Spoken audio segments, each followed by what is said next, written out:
Hello. I have returned. I live, bitch. I have survived the week that I was gone. It was intense. It was stressful. It was not fun.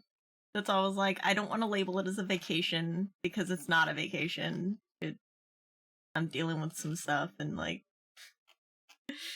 although like flying out is nice and being in a different state is nice. Everything else was not nice.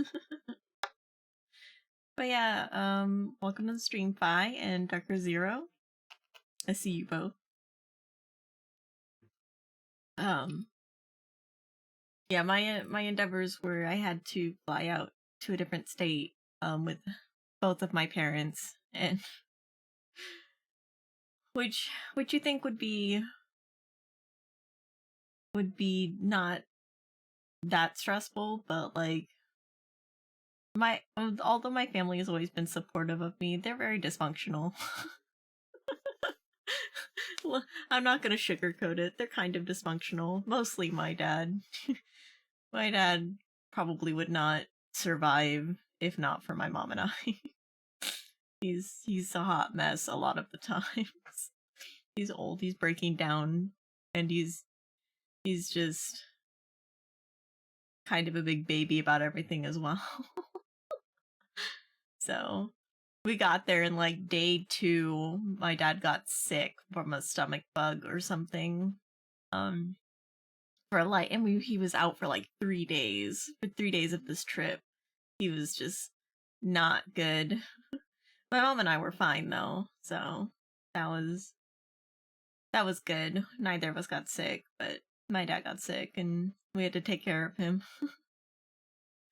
Astral making a Genshin Impact? Yes.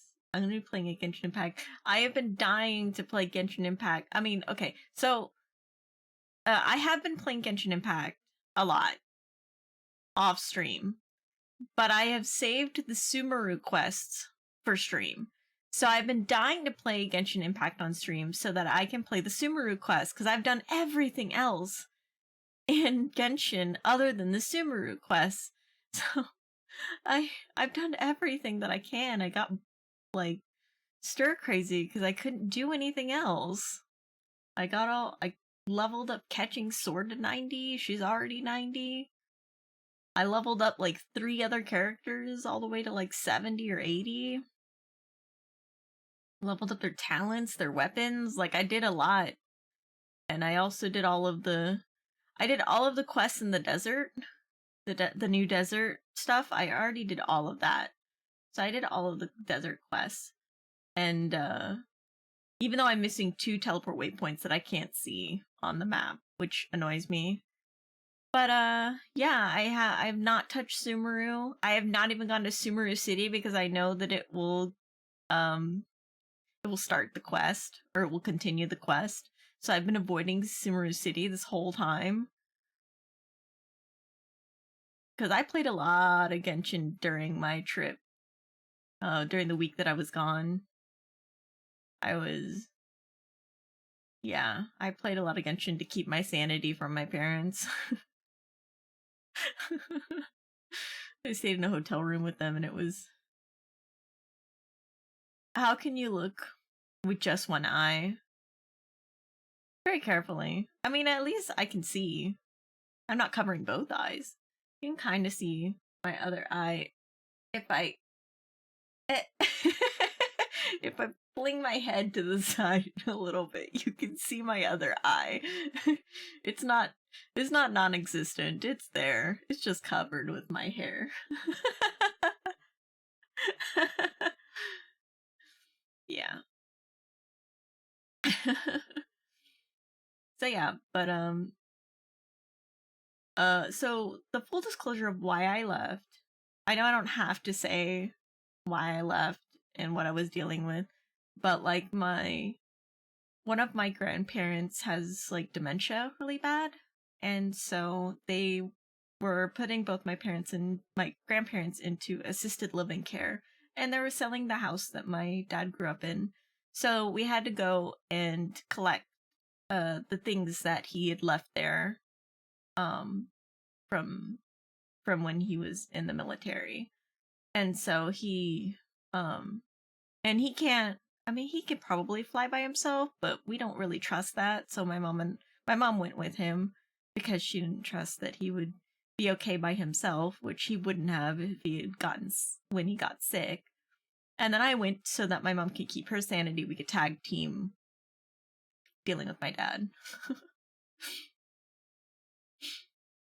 Ashel got 2 tickets to Iron Maiden, baby. Come with them Friday. Don't say maybe. That's funny. Hi, Canuck. Welcome to the stream, by the way. But yeah, so that was my week. My week was stressful, and so I spent the weekend just kind of relaxing and like de-stressing from all of that. Ash, wait, what? There's just a teenage dirtbag baby like you. Oh, I don't know what song you're singing. I think some stuff got switched around. What got switched around? And the envelope contains Boy Love RP. I already read the Boy Love RP at my birthday stream. Excuse me.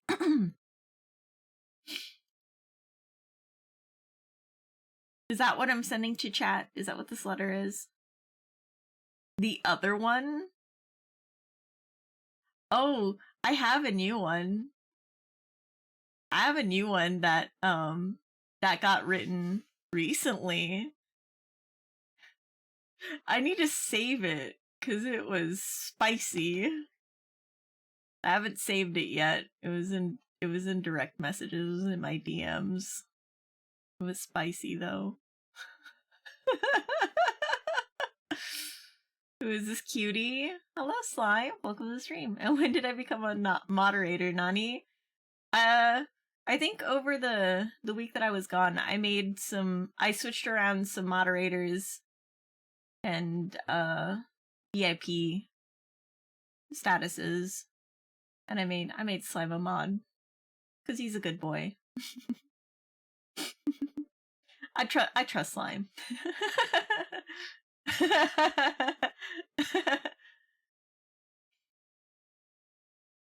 But yeah, so man, I've had a week. It is crazy. I super missed you guys though. Damn, hitting me with my weakness. How dare. Yeah, I've missed you guys so much. I miss streaming. Like I almost streamed anyway while I was out of town, but just did a mute stream of Genshin.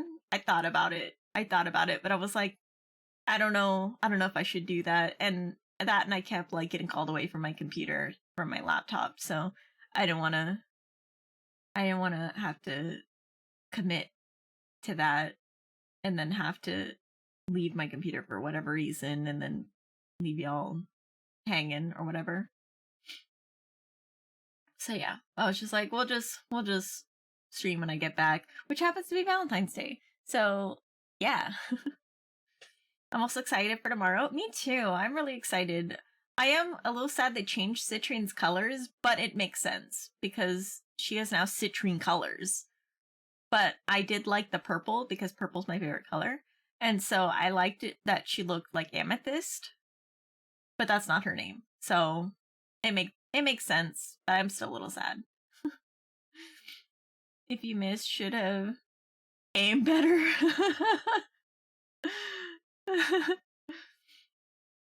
Happy Valentine's to you. Happy Valentine's to you. Happy Valentine's to everybody. You guys get to be my Valentine today. More from content. Yeah, Xanthi was wanting to murder? Why was Xanthi wanting to murder? Was it because they changed the colors? Was Xanthi really mad about that too?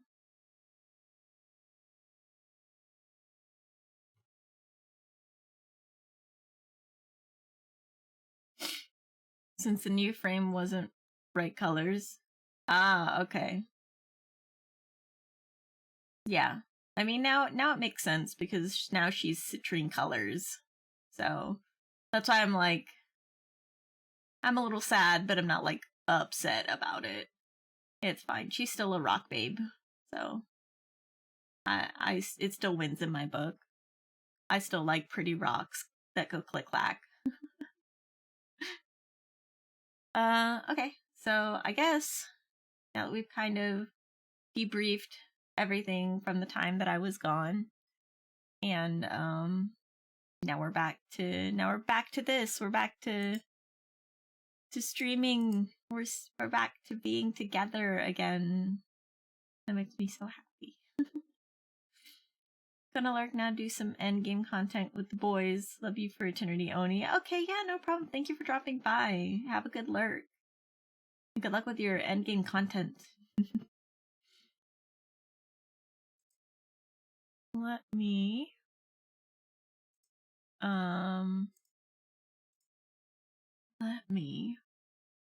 go to the other screen, and then we can load up Genshin. Since you've been gone. Okay. On to the other screen. Yeah. Ooh, I'm a little over. Let me scooch. Let me scooch just a little bit. Just a little bit. There we go. I think. Is that good? Or am I too far over when I look this way? I can't tell because I'm looking away from the screen. Well, yeah. Okay, we got it. That's fine. It's fine. Everything is fine. I almost clicked on Warframe. That's not the right game. Okay.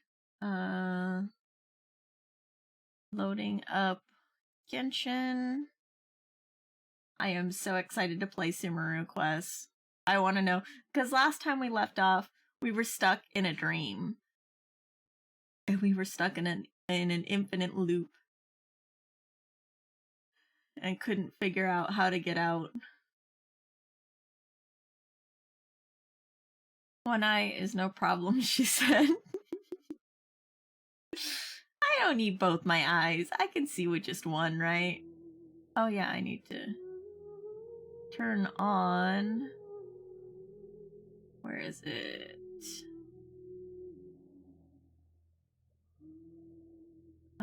This one.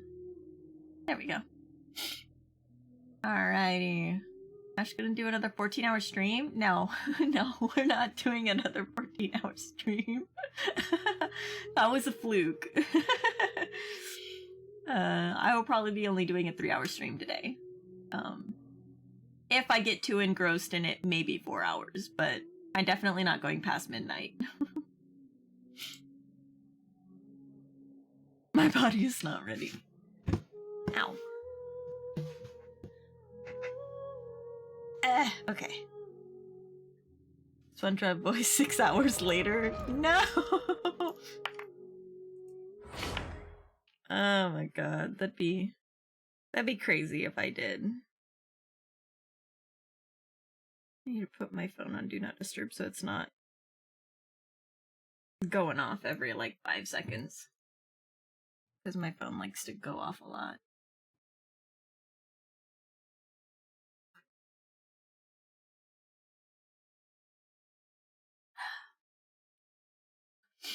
I mean, I did, I don't know, we'll see. I did debate on streaming late, but I'm trying to stick to, like a formula, if you will. I'm trying to stick to the 3 rule, 3 streams a week for 3 hours, because I heard that that's the best for your algorithm and for reaching out to everybody and making sure that they can see you, if that makes sense.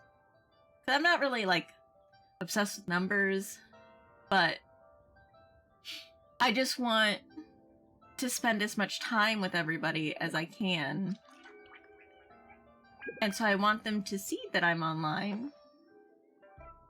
And if the algorithm is what makes people see me online, then I must praise the algorithm gods. Or something like that. I don't know. It's complicated. Okay. Oh yeah, I left off in Leeway. I did the event also. Let me see. Yeah, I did all 3 quests for the warrior spirit. I fought all of the people, including the dog. I fought the dog and I was like, oh my god, it's a dog! I get to fight Tarumaru! I got excited. And as you can see, I didn't do all of the... I didn't do pro difficulty because I didn't care enough. I just wanted the primos. Some of them I didn't even do in 75 seconds because I just took my time with it. But some of them I accidentally got within 75 seconds, and so I got some extra goodies, but for the most part, I just concentrated on doing the primos. I've been trying to pull for Yelan. I did get Yelan. As in business, you always have to seize the Shut up, opportunity Catching. while it's there. Quiet, Catching. I did get Yelan. As you can see here, I did get her, and I got her bow. Which was also crazy because it took me like 70 something pulls for Yelan, and then I got her. Oh no, I think it was 70 pulls, and I got, who did I get? I got Catching, and then another 40 pulls, and I got Yelan. And then I was like, okay, now I'll go and pull on the weapons banner, and the first 10 pull, I pulled Hu Tao's staff, the Staff of Homa, and I was like, damn it! And then the next single pull was the Aqua Simulacra. Was Yelan's bow, and I was like, what in the world is happening? Oh my god. It's Valentine's Day and I have not said kiss my Astral? Oh my god. Yeah, line up. Smooches for everyone. Kisses for everyone. I should have gotten the kissing booth asset and put it on here. Been like, kissing booth, 5 cents. Pay me 5 cents and I will pay me a nickel. I kiss you. Kiss you real good.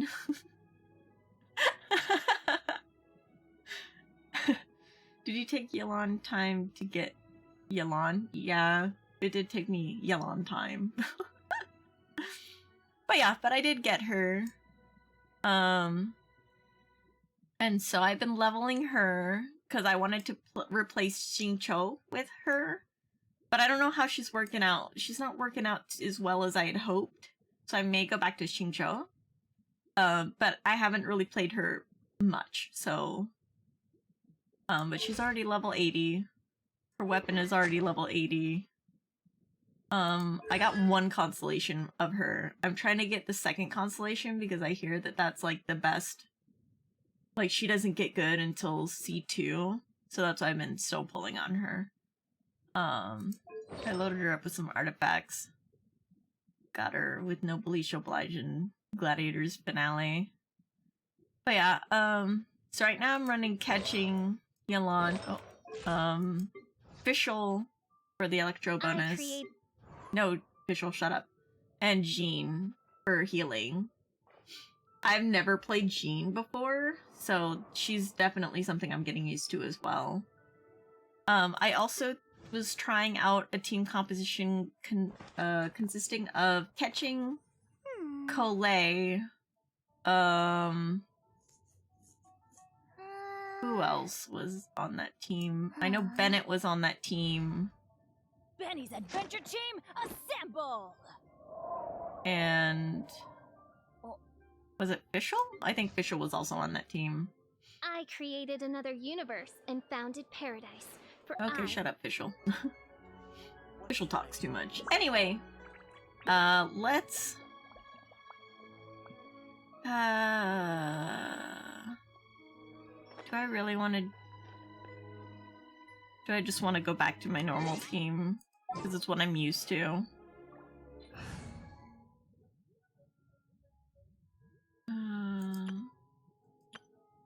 Yeah, it was official. This was the aggravate team that I had. Which was actually not too bad, but Colay's burst does not last very long. It lasts like 6 seconds. Whereas Yolan's is supposed to be 15 seconds, but I don't feel like it's going 15 seconds. And Xingqiu's is definitely 15 seconds. So this is usually my team, is catching Xingqiu for my electrocharged, which doesn't do like buku damage, but it gets the job done. And then I run Bennett as support and healer, and then Diona as backup healer. So I run double healers just because I like to have that safety net. But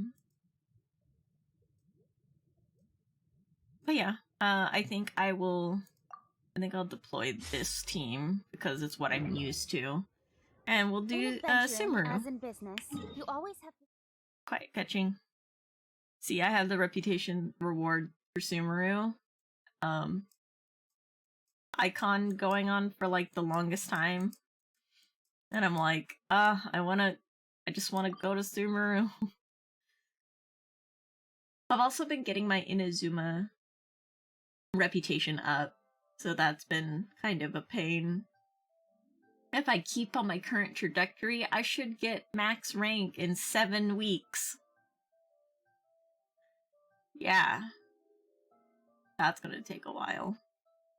That's almost 2 months of grinding. Somehow worse than Warframe. Yeah, I feel it. The only thing is that the thing that I don't like about Genshin over Warframe is that Genshin, you can only do like certain domains on certain days of the week, and you only have a limit of 160 resin per 24 hours, and you replenish it over time, over the 24 hours slowly, and so you're forced to wait until you at least have enough resin, or it is the day that you need that you can do the domain, or both. So it forces you to wait, and I don't like that. Warframe, I can do whatever mission whenever I want, however many times I want, and farm for whatever I want. And so I can get materials, I can get frames, parts, frame parts, prime frame parts. You know, I can get whatever I want, whenever I want, whatever time I want. It doesn't matter. That's what I like about Warframe, is that I can do whatever I want. I don't like being limited. I don't like limitations. Okay, let's go to Sumeru City. We're gonna go here. And I bet that it's just gonna start up the quest right as soon as we get there.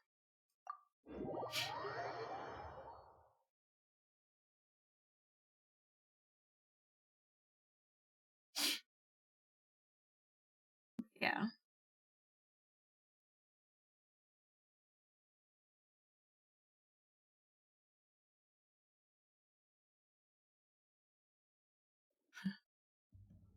Okay. So, oh yeah, let me at least pull up the quest. Okay, so we have technically 3 quests for Sumeru. But we can't do this quest or this quest until we do this first one. So, we have to do this first one. Like a triumphant hero. It's the 3rd part of the main Sumeru quest, if I remember correctly. Because the whole being trapped in the dream was the 2nd part, which was a long-ass part. But this is the 3rd part. And then after that, once I do these 2 also, I have to go into story quests. I have to do Tainari and Nilo's quests. And then probably the other 3 as I go as well. But I gotta do their story quests, which is gonna take forever as well. I'll probably do those next week. I'll probably try to do these 3 today, if I can. I've already Wasted 30 minutes just talking. But I'll try to get these 3 done today if I can, and then the 2 story quests next week. But yeah, let's jump right into it. Continue talking to Nahida somewhere else. Ah, we're getting raided!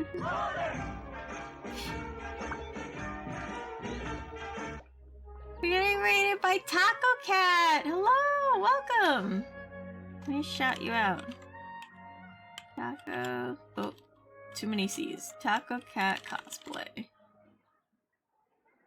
What were you playing? Oh, you were Makers and Crafting. Ooh, what were you making? Alright, we're now on Crafty 1. Let's see. Can we get the cat yoga? The will Come Thor on, enough yoga procrastinating. For us? He's kinda tired. Let's go. You gonna do it? Are you gonna do it? Oh yeah, look at that quality cat yoga. Oh, wow. Look at that. Look at that good boy. Look at that pose. Good form. Good form. Alright, good job, Thor. You did the yoga for the stream. Round of applause for Thor. Being a good boy. And his name is Thor! Thank you, mister. You've been wanting cat yoga for a while. Corset progress. Oh, nice. Nice. I'll have to check that out. Kitty cat stretch. Thor professional stretch. I had a set of rats. I had 4 rats. Named Thor, Tyr, Odin, and Loki. And they were good. Thor was the last one. Once they'd all passed, he was the last one left before they all did pass. But yeah, he was a trooper.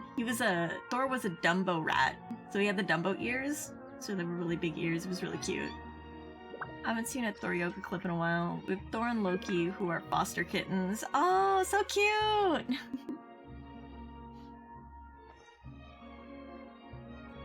But yeah, we just got to Sumeru. I've been dying to do the Sumeru quest, so here we are. So we're gonna go talk to Nahida somewhere else. Up here. Let's continue our chat here.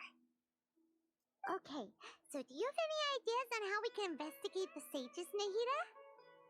Actually, I've already done a little bit of work on that. But for now, I want to hear your thoughts.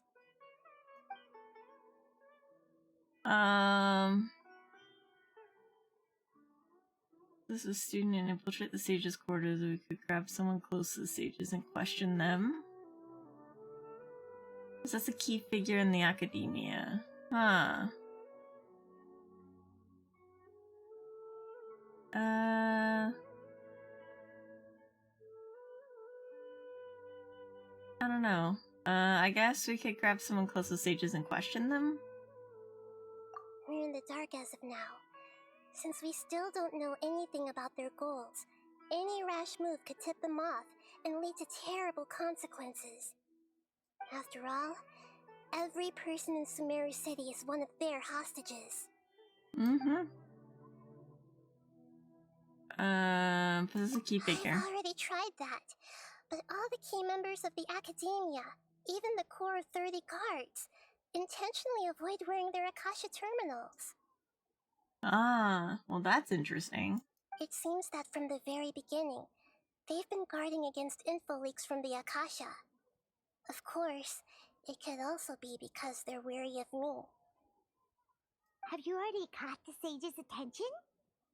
I'm guessing not yet, but distrusting me would make perfect sense if they've ever paid attention to the urban legends about me. In any case, I probably can't take over their minds directly. No way, that's too risky. You mean it'd be too easy to get caught? And what is the option? If those were the only 3 options, then why... They're all no. No, it's not that. We shouldn't involve innocent students in this. A single mistake could completely ruin their lives. Doing that would be ignoring the safety of my people for my own selfish goals.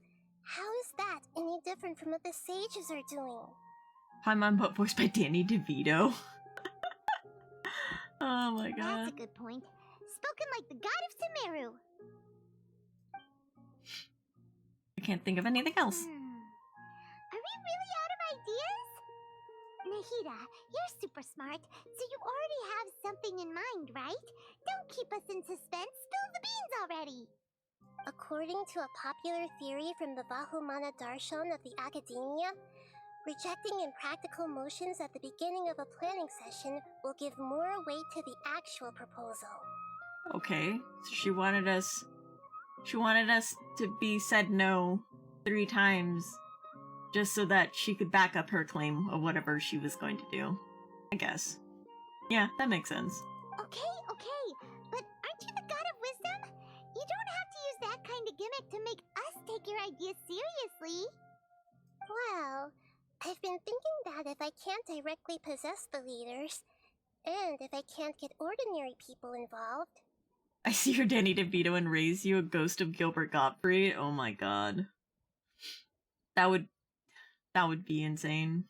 Fucking.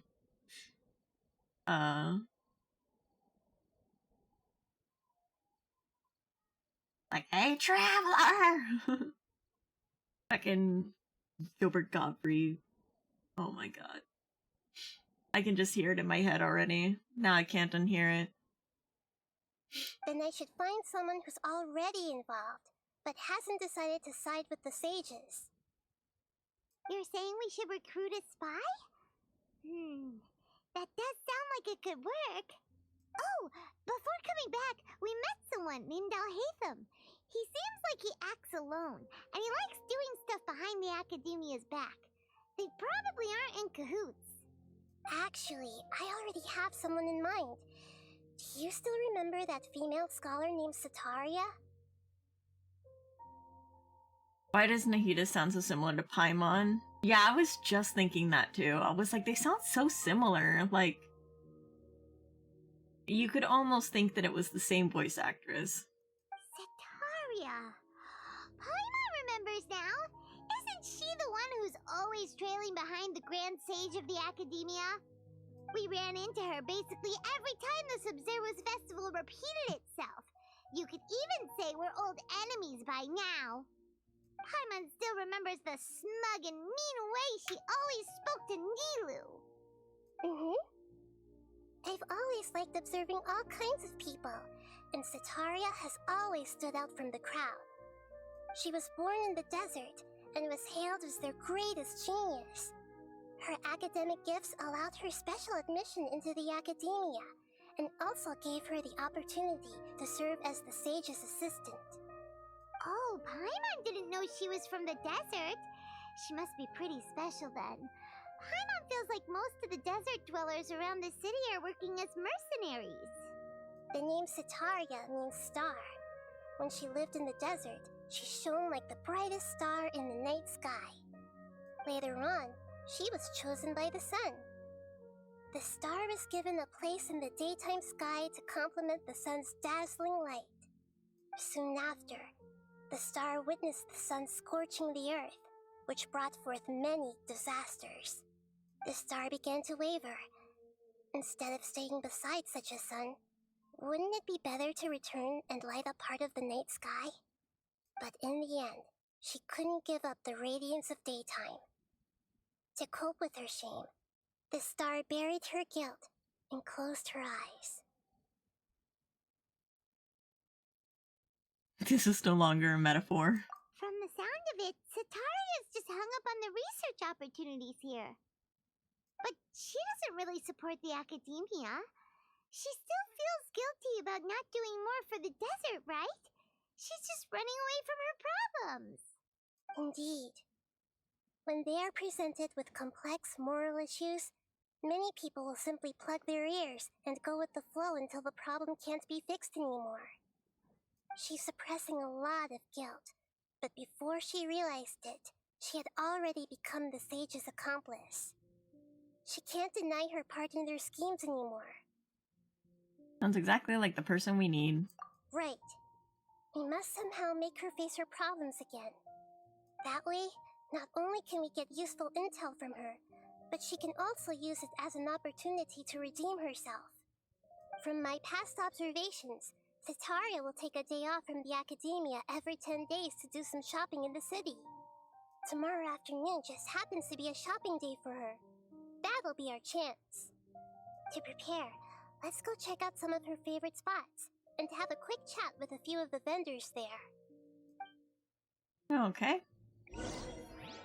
Gather information as instructed. Oh. Whee!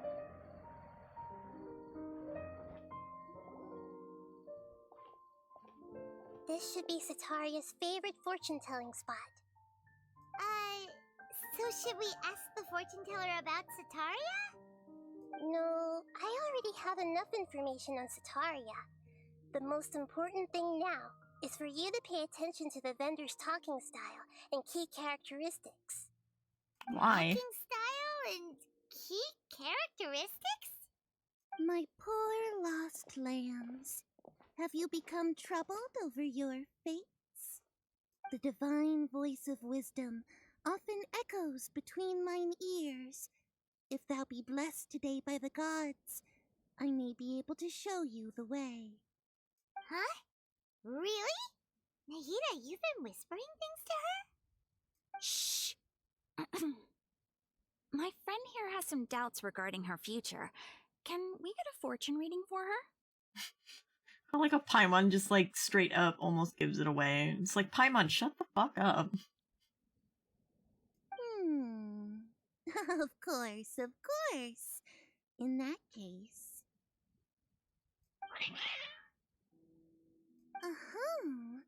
It would seem that Harut and Marut are quite wary of you. Perhaps, at some time in the past, you have somehow offended the gods. Only mocking the god of Animo, questioning the lord of Geo's financial savviness, and brawling with the god of Electro. Do those count? Oh, nothing. Go on, pick an aspect for her to divine. My prospects and health. Health prospects. No problem at all.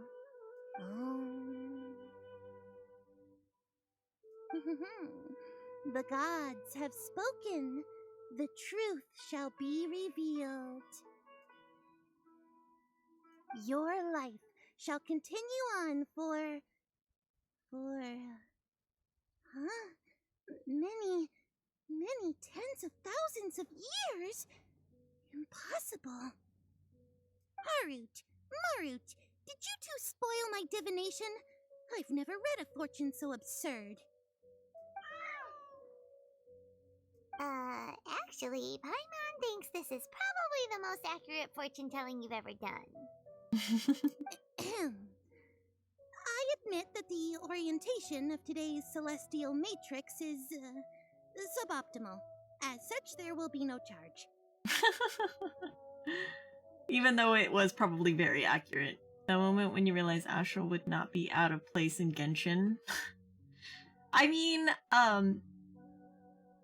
my look is based off of like 3 Genshin characters. I know definitely like Ito is one of them, and what is her name? Oh, I'm blanking on what her name is.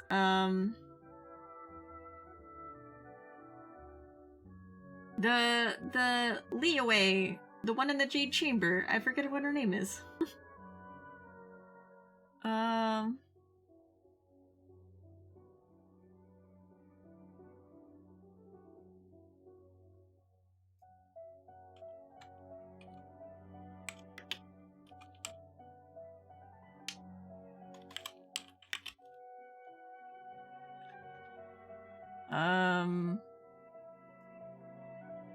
What is her name? Oh my god. I can't believe I would completely forget what her name is.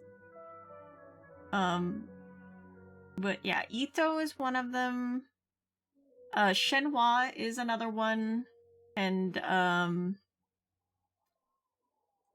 and I'm looking it up. Ning Wang, that was what her name was. I can't believe I blanked on her name. But yeah, Ning Wang, Shenhua, and Ito were all inspirations to my look. So I definitely took a lot of inspiration from Genshin to begin with.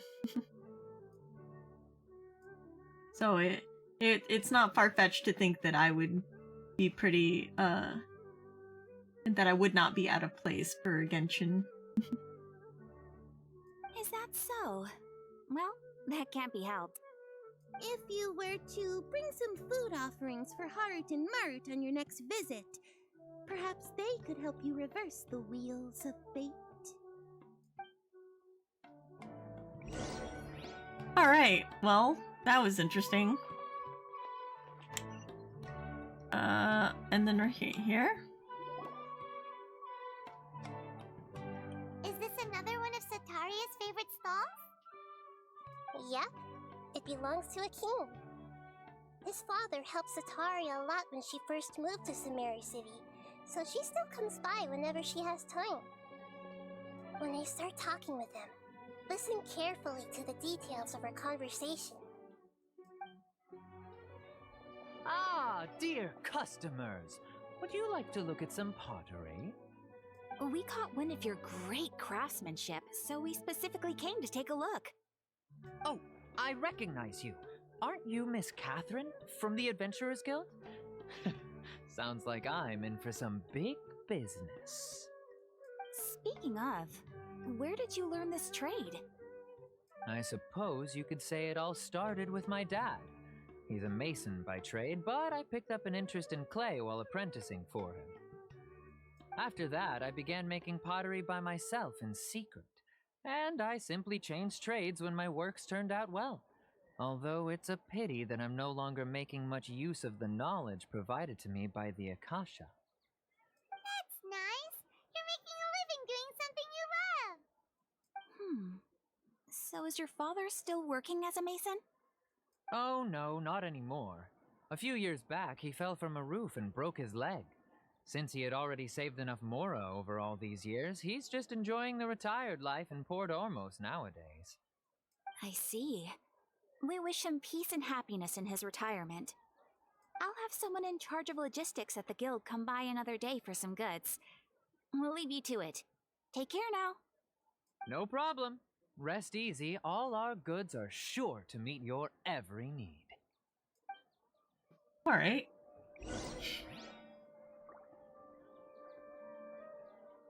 There was something over here that I wanted to grab. Huh. Give me that. What is a mason? Let me look that up.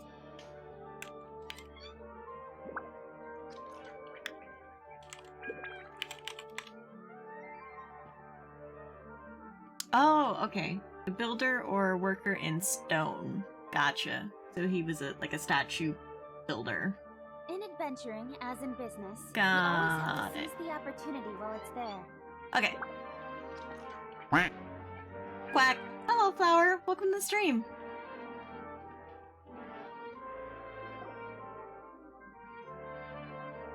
This should be our final stop.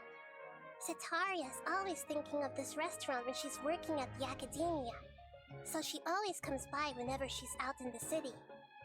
Nahida, you've really thought of everything. It's my duty to protect Sumeru's citizens, after all. Hi there. I feel like I've seen you down by the docks before. Huh? Sorry, I don't quite remember. If I recall, you were having a discussion with someone about shipbuilding at the time. Ah, that's right! I've always been really interested in feats of marine engineering. After all, I grew up in Liyue Harbor and spent my entire childhood staring at the ships going in and out of the port. I came to Sumeru to study, but failed to make it into the academia due to my lack of talent. Oh, thank you for the hydrate chem pass and the snack. Hello, and welcome to the stream.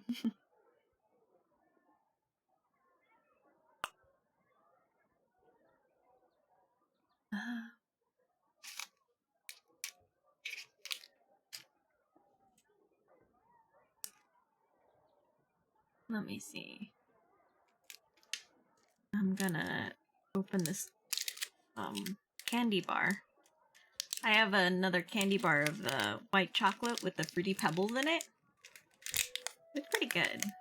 I like it. Try to get it open. Ah. Let's see, where's the edge?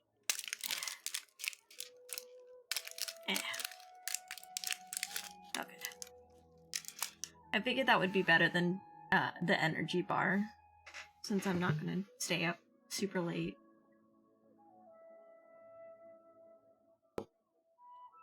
Fruity Pebbles, yeah. I like Fruity Pebbles.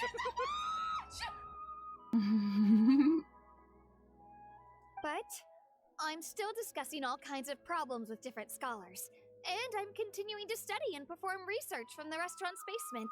I'm sure I'll get to the academia after their next round of exams.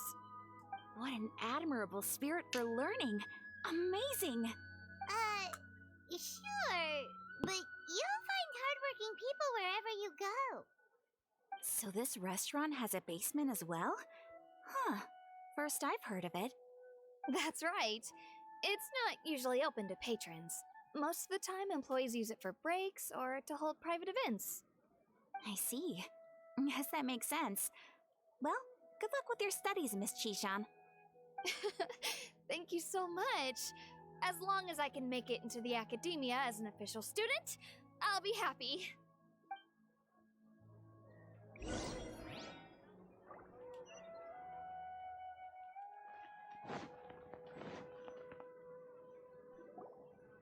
So, was that everybody?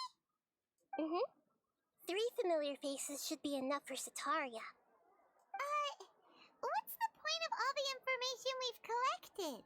Nahida, you still haven't told us how you're planning to make Sataria face her problems. Are we gonna impersonate these people and get information that way? Is that what we're doing? Sataria is already used to avoiding her problems, so we must find a way to break through her usual sensibilities. I remember you mentioned that the Eremites in Port Ormuz are all making a fuss about the upcoming resurrection of King Deshret. Although it's all just a boatload of nonsense, the faith of her homeland may turn out to be Sataria's soft spot. Oh, Paimon gets it now! You want to take advantage of the guilt Sataria feels about her homeland! Hope you've had a good Valentine so far. Yeah, I've had a pretty good Valentine so far. I think it's even better now that I get to spend it with you guys. I was looking forward to this stream like all day. I was like really excited. I was just gonna commit crimes, identity theft. I mean, we don't know that. We don't know that. Maybe. That might be what we're doing. We might not. Although she knew she should return home to help the people of the desert, all she's done is conspire with the sages. If King Deshret were to criticize Sataria's actions. So, how do we set that up? I want discount chocolate tomorrow? Oh yeah, I gotta go get some, like, a bunch of Reese's tomorrow. Reese's peanut butter cups. On sale tomorrow after Valentine's Day. I want Marabou chocolate now. Valentine's Day with Ash. Yeah! Wow, King Deshret is long gone, and Sataria is also too smart to fall for any simple tricks.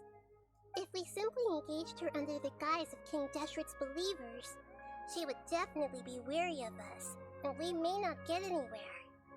But if we were to borrow some of her close acquaintances to talk with her, her reaction would probably be very different. So, you mean you're going to possess those people we just talked to? Yep. Possess them through the Akasha. Imply they've already converted to the faith of King Deshret, and then convey our made-up will of King Deshret. As long as everything goes smoothly, we'll get through to Sataria for sure. She'll never guess that we had anything to do with it. So that's how you're going to use all the info we collected on these people. It's so that you won't slip up and break form. Possessing them will only work if you can manage to pass off as them. Exactly. So, Best of luck with impersonating them. Huh? Best of luck? But we don't know how to possess anyone. That's no problem at all. I'll just share all their senses with you once I've possessed them. As long as you're also wearing an Akasha terminal, the effect will basically be as if you've possessed them yourself. Oh great, we are identity theft. Huh. That is pretty convenient. But why does she have to do this? Can't you do it yourself? Although I've been observing humans for a while, I've never been good at imitating them. You're not wrong. It's always been painfully obvious whenever you try to pass as Catherine. I'll try my best. If it was at all possible, I would have preferred to leave these people alone. But seeing how things are now, I probably should just accept it and push on. Yeah, don't beat yourself up over it. We're only doing this to help everyone, and we'll only be borrowing them for a little while anyway. Alright, then let's give it a go tomorrow afternoon.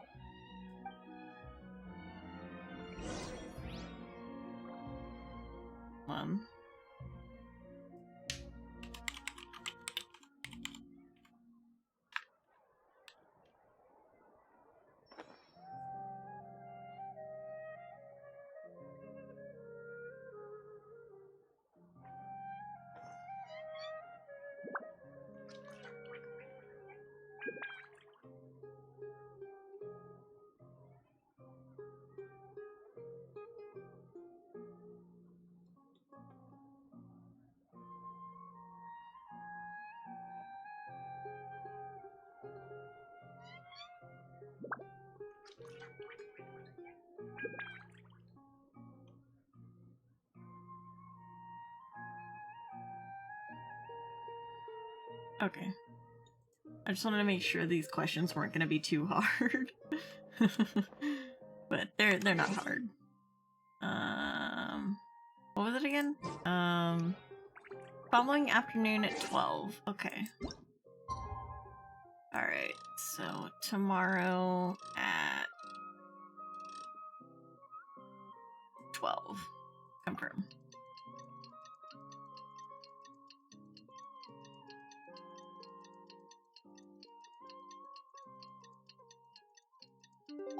Bling!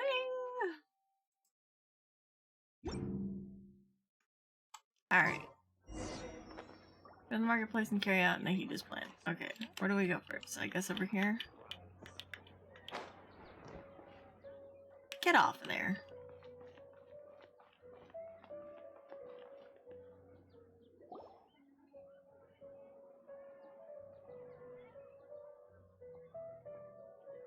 Oh, here she comes. Satari is here. Let's quietly follow her. Once she starts talking to her acquaintances, we'll find a safe spot to begin possessing them. As for how we'll sway her to our side, I'll leave that to you. I trust you'll know what to say. Paimon's starting to feel kind of nervous. Okay, let's go. Okay. Oh, hi, Shirt Eyes. Welcome to the stream.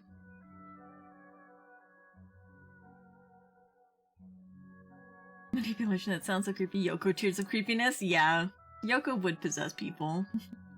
Possess me, borrow me for a little while. Couldn't resist that one. Oh my gosh. I have so much new icons so different than what I'm used to looking at. The questions may not be hard, but... Looks like they've already started talking.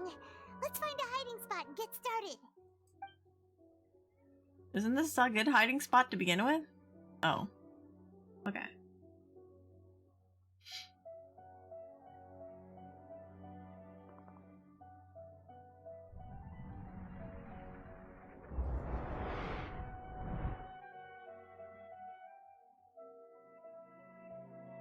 That's right. You really can't force anything when it comes to love. And besides, everyone around me has a very different background and outlook. Are you still listening to me, Nabia? Oh, of course I'm listening. You were talking about troubles with your love life, right? I heard everything you said. Okay then. You just seemed a little distracted for a moment there. Strange. Your cats seem pretty worked up. Is something wrong? I always thought they were quiet, happy kitties. Oh, what are their names again? Haru and Maru. Ah, that's right. They are just little darlings, aren't they? Harut and Marut. So, which fortune do you want me to read for you today? You must have come for another echo of the divine voice of wisdom. I'd like to get another reading on my love prospects, but to be perfectly honest with you, I feel like I've been a real mess recently. A mess? Well, could you do a reading on how long it'll take me to finish my current project at work? I really just want to get it over with. I hear you. No problem at all. The gods will reveal the truth.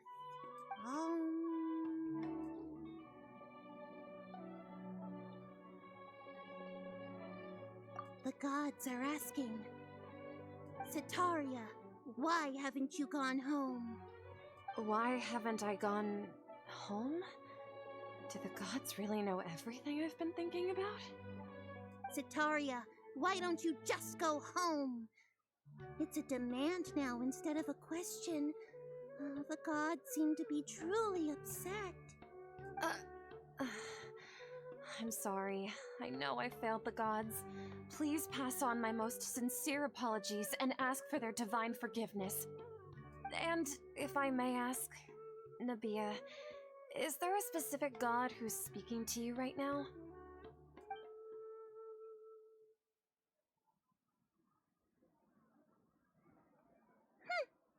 What an inconsiderate and naive question. The god who is speaking to me is, of course, the wisest and mightiest of all, King Deshret. King Deshret? No wonder he would make such a demand of me. Wait a second. King Deshret passed away a long time ago. Even though news of King Deshret's resurrection has been spreading like wildfire, it's all just a misinformation campaign from the academia. How can King Deshret still exist in real life? What insolence! I am King Deshret's most loyal believer. Do you wish to refute his voice of wisdom? Oh, no. As a child of the desert, I am only reveling in his power upon learning that his divine glory has touched even this city. I will think very carefully about his demand of me. I'm sorry. I must go now. Wait!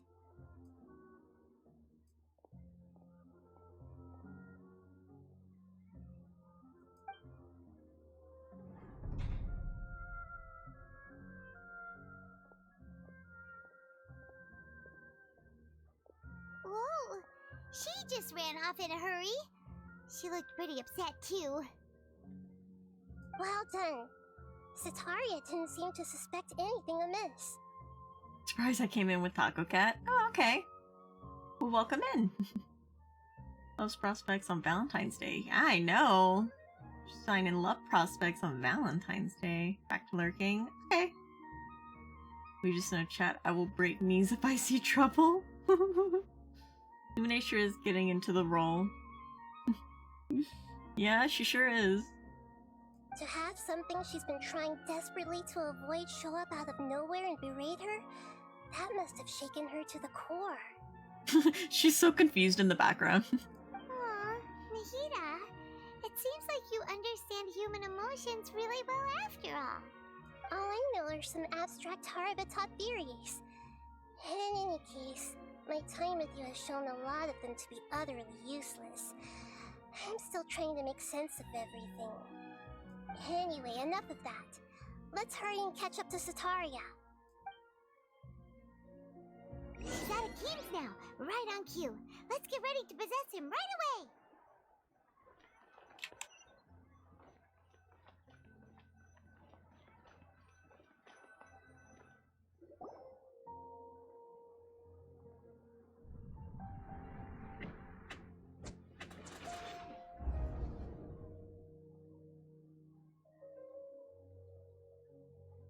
It's okay. I just got caught up in something. Oh, Actually, didn't you ask me to help you look for work? What kind of work were you looking for again? Masonry work.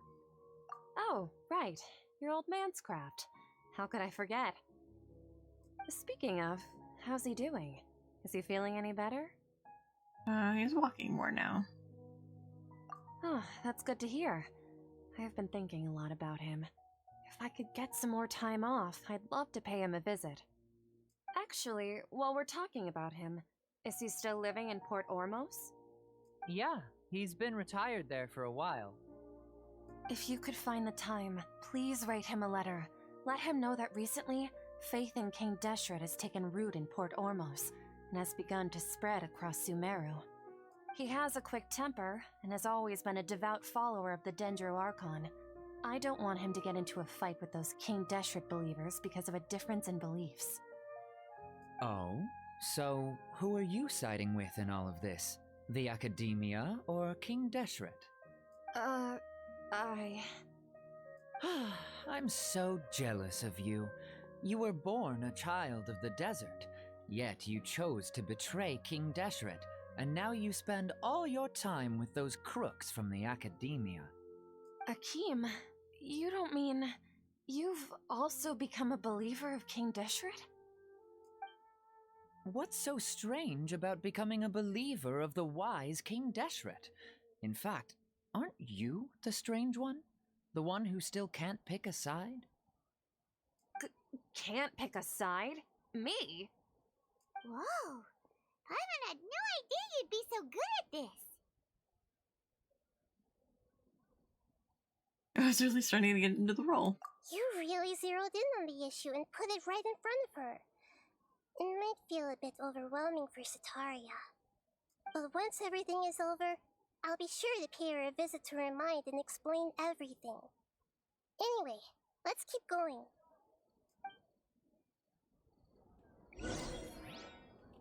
Oh, Zetaria. Oh, I fell. Come on! Sataria's already started talking with Shishan! I'm trying!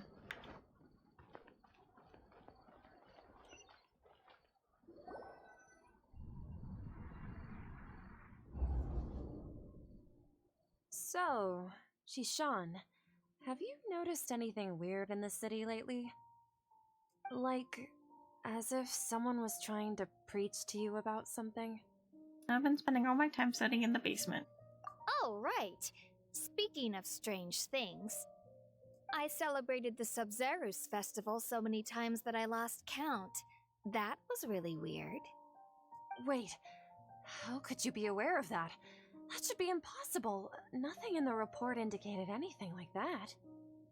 Are you still failing to realize that the Academia's lowly tricks could never deceive all of Sumeru's citizens?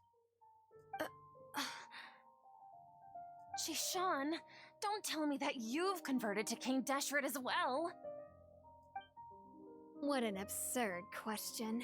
You make it sound like I should be ashamed for becoming a believer of King Deshret. In reality, shouldn't you be the one who is ashamed?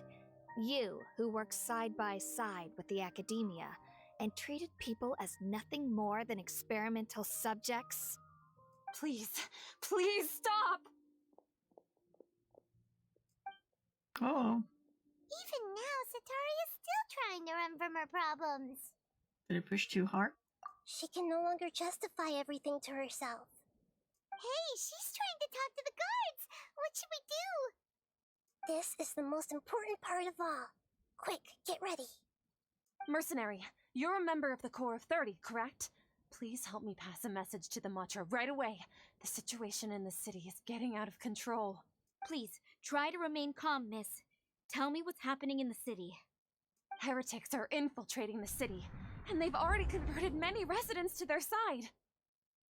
Heretics? What kind of heresy are you talking about? King Deshret! Many people I know have suddenly started believing in him, but he's long dead. It's impossible. Miss Zetaria, nothing is impossible. You know my name? King Deshret is immortal, and all who defy him will one day pay the price. You must face the truth, Zetaria. You tread a treacherous path, and the longer you ignore it, the tighter the Academia's grasp on you will become, and the deeper you will be ensnared. Child of King Deshret, never forget that the desert that belongs to you lies elsewhere. What's so strange about becoming a believer of the wise King Deshret? In fact, aren't you the strange one? The one who still can't pick a side? What an absurd question. You make it sound like I should be ashamed for becoming a believer of King Deshret. Sataria, why haven't you gone home? Having a midlife crisis, an existential crisis right now.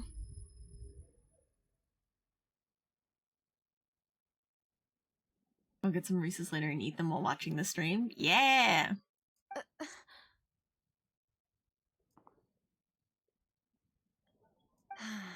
It seems that no matter where I run, I only keep finding more believers of King Deshret. I have to say, this is a familiar feeling. I've also been running from my guilt this whole time. Guilt over my part in the Sage's plans, and from ignoring the letters from the children of my homeland. But no matter how much I may try to ignore or get rid of it, my guilt always comes back. You won't necessarily lose your research opportunities by facing the truth. Besides, did you really want to conduct your research while carrying such heavy feelings of guilt? How do you know me so well? Are you truly just a believer of King Deshret? Or are you the god himself? That's not important. The important thing is to pass judgment on the Academia and its sages, and to correct their mistakes. If you could provide some assistance in this matter, perhaps it could serve as a form of atonement. I've actually never believed in the gods, but I've always believed in serendipity. Your appearance must be a fated opportunity for me to get out of this wretched situation. Please tell me, what can I do for you? How much do you know about the sage's current activities? I was just one of the designers for the massed dream harvest scheme, which is what happened around the Sumeru's festival. But I know very little about the full scope of the overall project. I'd assume that only staff with the highest clearance would have access to those confidential documents. I've just been working to meet the Grand Sage's specified requirements. However, there's something that's been really bothering me. I heard that a scholar who was previously expelled has returned to the city, and even the sages are still quite wary of him. Outcast that even the sages are still wary of? To fight against the Academia, we will need to figure out the nature and the purpose of their work. Is there a way for us to get access to the confidential documents you mentioned? 8th life crisis. Wouldn't that make her like 10? 16? It should be possible if we're willing to take some risks. After all, I'm an assistant to the Grand Sage, and I've been working on many tasks outside of the project. One thing, though, I won't be able to transfer the documents to you through the Akasha once I get my hands on them. The sages have always closely monitored all activities within the Akasha. Let me see... let's use the most primitive method. Send someone to pick up the documents tomorrow evening at the Academia entrance. The Academia entrance? Wouldn't that be too conspicuous? Don't worry about that. I assure you, this won't be a trap. I'm only suggesting this location because it'll draw more scrutiny for me to leave the Academia again. It'll be safest for me to distract the guards long enough to hand you the documents. Alright, I trust you. So, if I were to successfully complete this task, would it mean I've atoned for my wrongdoings? That'll depend on the judgment of the Dendro Archon. The Dendro Archon. That's right. Her people are the ones we have endangered. As the god of wisdom, she's also the one responsible for judging and guiding the scholars. Maybe it's time for me to find a god to believe in. One of these characters are usually teenagers. I think she's supposed to be in her 20s or 30s because of the Academia thing. Yeah, it's hard to tell. Just as Nahida predicted, we've managed to bring Sataria to our side. The Traveler's execution was ingenious. She's the one who deserves all the praise. Well, now that we've made plans to meet again tomorrow evening, all we can do is pray for Sataria's mission to go off without a hitch. Pray? But if we're going to pray to the gods, aren't we just praying to you? God of wisdom and guardian of the scholars? No. The truth is the true guardian of scholars. I've always believed that. Anyway, let's meet again tomorrow evening at the Adventurers Guild. Okay, wait until the following night, 1900. I want to see what this is.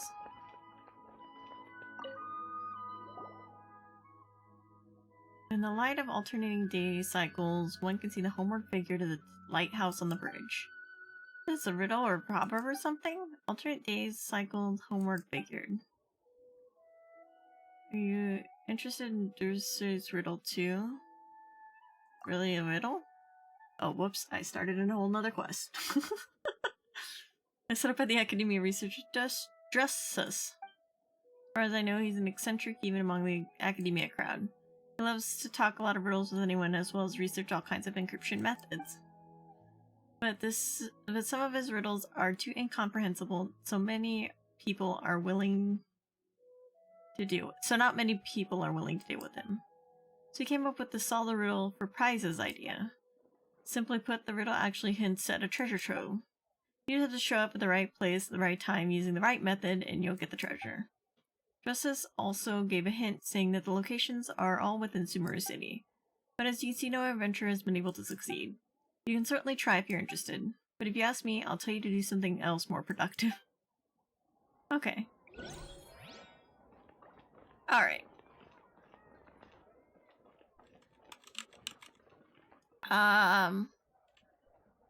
1900.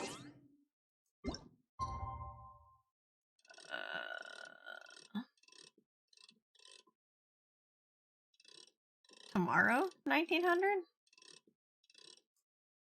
Whatever. We'll do that. I sure do love mental manipulations. Yeah, we are manipulating people's minds. I love eating thoughts. Hi, Kieran. Welcome to the stream.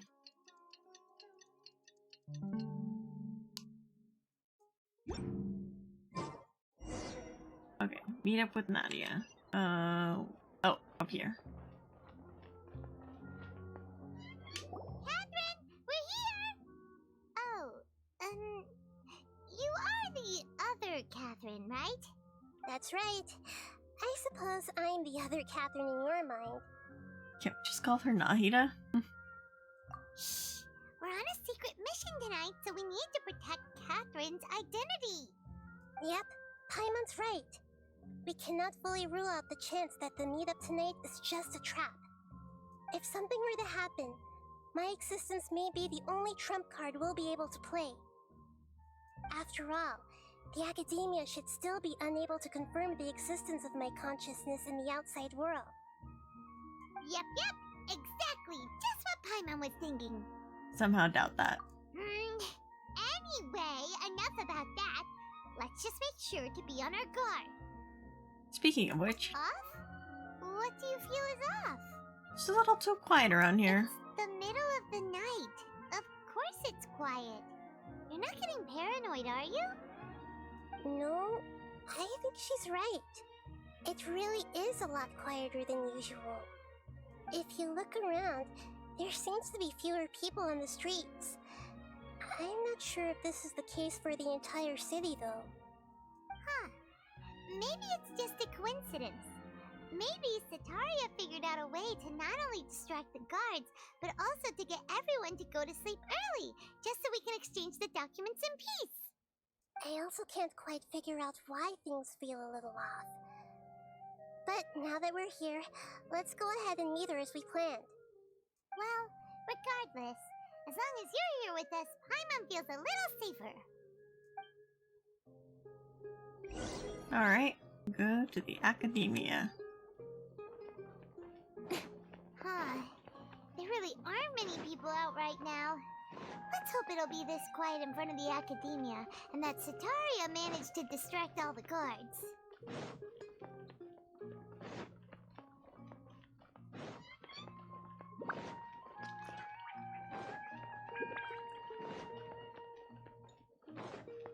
Going up the tree.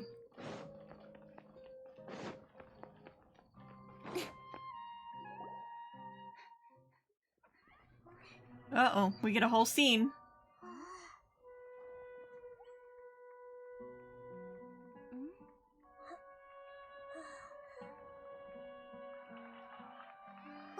What are all these people doing here at this hour of the night?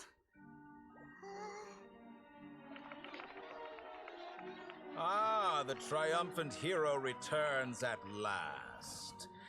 And to a rather spectacular welcome, even if I do say so myself. Was that a trap? The outcast, expelled from the Academia. Indeed I am. Although these days they tend to call me the Doctor. Oh. Oh shit. If you're looking for your researcher friend, she has already been taken into confinement. With some basic caution, she could have discovered the listening device on her person. Clearly, she lacks the degree of rigor expected of a true scholar.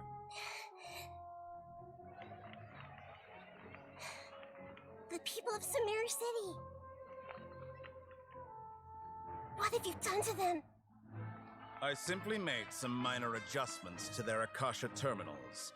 Now they can deposit information directly into the subconscious. As you can see, all these lovely people now believe this traveler is a hero who has just saved the world. My experiment is a success. And now it seems they can no longer hold back their sheer adoration.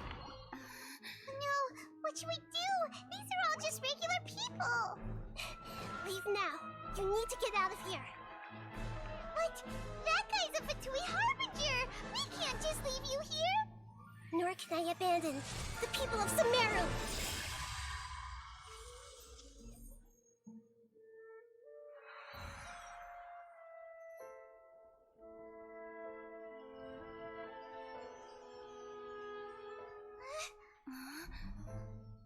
Don't worry. We'll meet again outside of the city.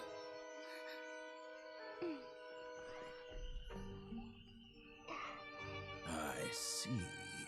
You appear to have overridden their mental faculties with your own consciousness. To possess such a powerful mind, you must be the god of wisdom.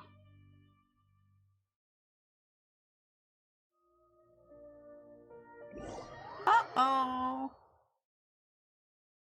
Ruh-roh, Raggy.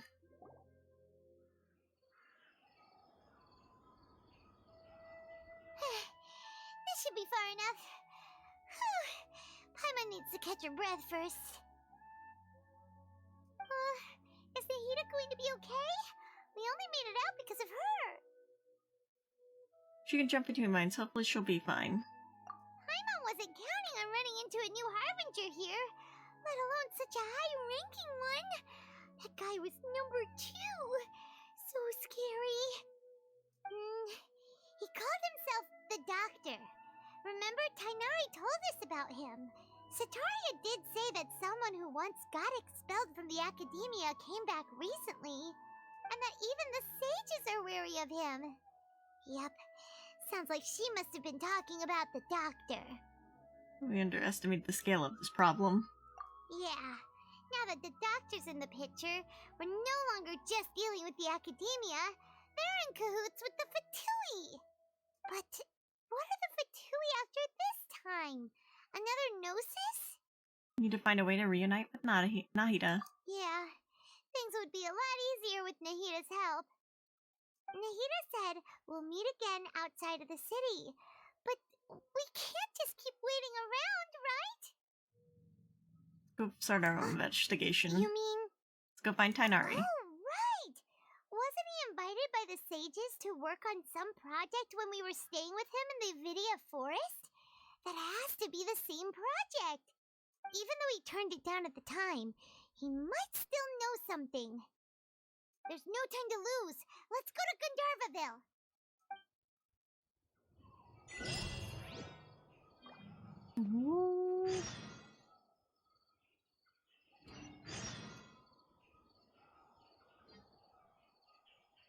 Catherine seems to be looking for you. Let me see. Just since the views your possession of the Akasha, being viewed as the savior of the world but the citizen controlled by Doctor.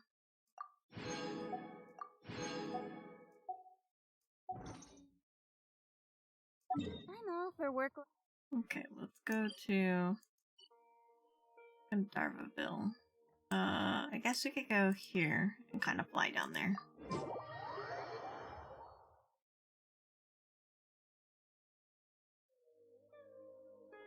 Yep.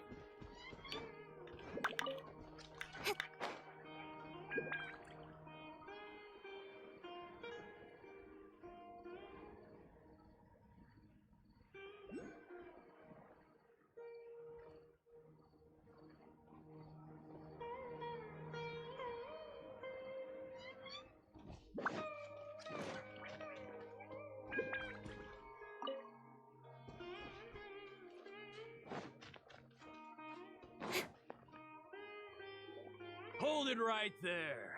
Uh-oh. A blonde-haired traveler and a floating fairy. We've got you all right. Take a look around. You've fallen right into our trap. Are you mercenaries from the Corps of 30? Did you come here to arrest us? Corps of 30? We're nothing like those government lapdogs who don't even get scraps for their work. Make your own Naida with blackjack and hookers. We are an elite brigade that commands the highest commission rate in all of Sumeru. We're here on the orders of a client known only as the Outcast. Oh. The Outcast? An outcast from the Academia? Sounds like the Why Doctor. wouldn't the Doctor just send the Fatui after us? Local mercenaries might have an edge over the Fatui. Still wasting time on idle chit-chat. We'll shut you up soon enough. Get them! You're up, Traveler! Following orders. No, my sword! Rain outlines your fate. Let me weave you a Take that! Speed of light! Cut to the chase. Need. Don't blink. Need. It isn't over yet! Here comes reinforcements!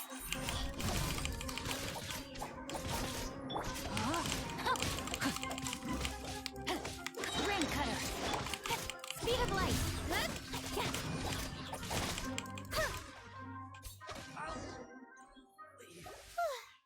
That was pretty rough. Is that what elite mercenaries are like? It probably won't be long before we see more of them. Yeah, looks like we'll have to keep our guards up. But this doctor guy seems like a pretty tough opponent. He knew exactly where to set up an ambush.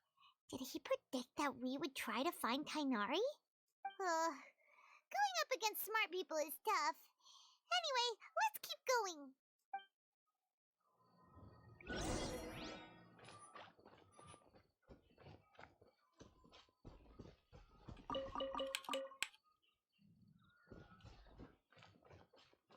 Doggies! All the doggies!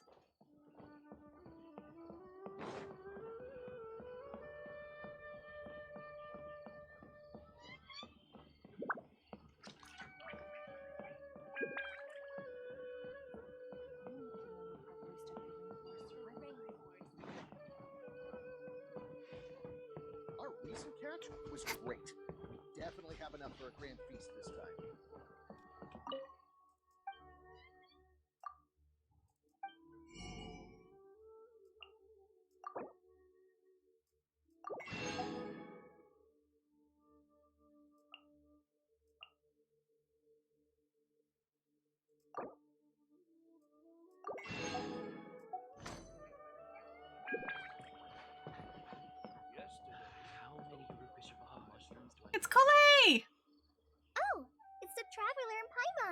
What are you two doing back here?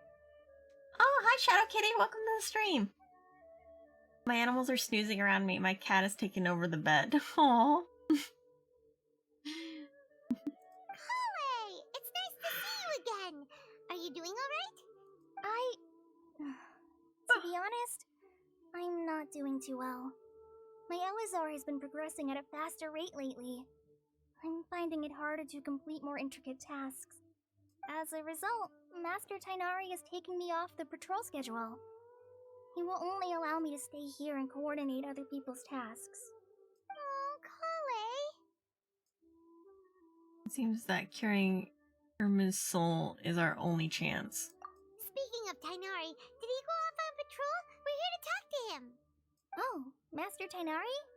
He just left the Avidia Forest a little while ago. He was headed to Party's DI. He left? But isn't Tainari always saying that he never wants to leave the Avidia Forest? He even turned down the Sage's invitation! I thought it was weird too. Master Tainari always prioritizes his work as a forest watcher above everything. He almost never leaves his post. He left in a hurry this time, though. You didn't give a reason?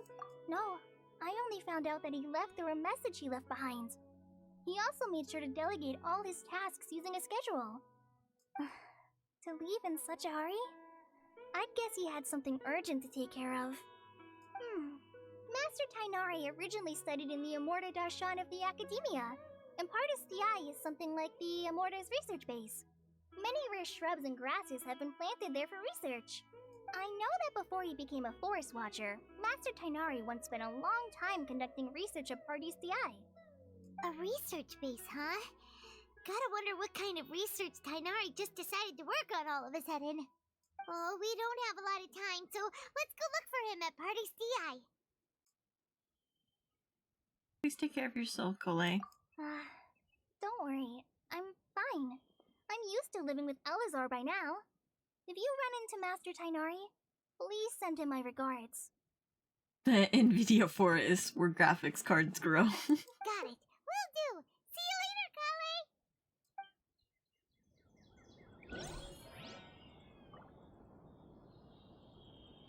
Wait.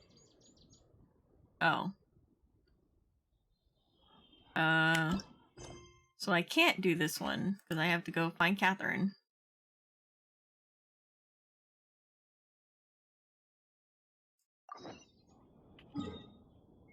Let's go back then.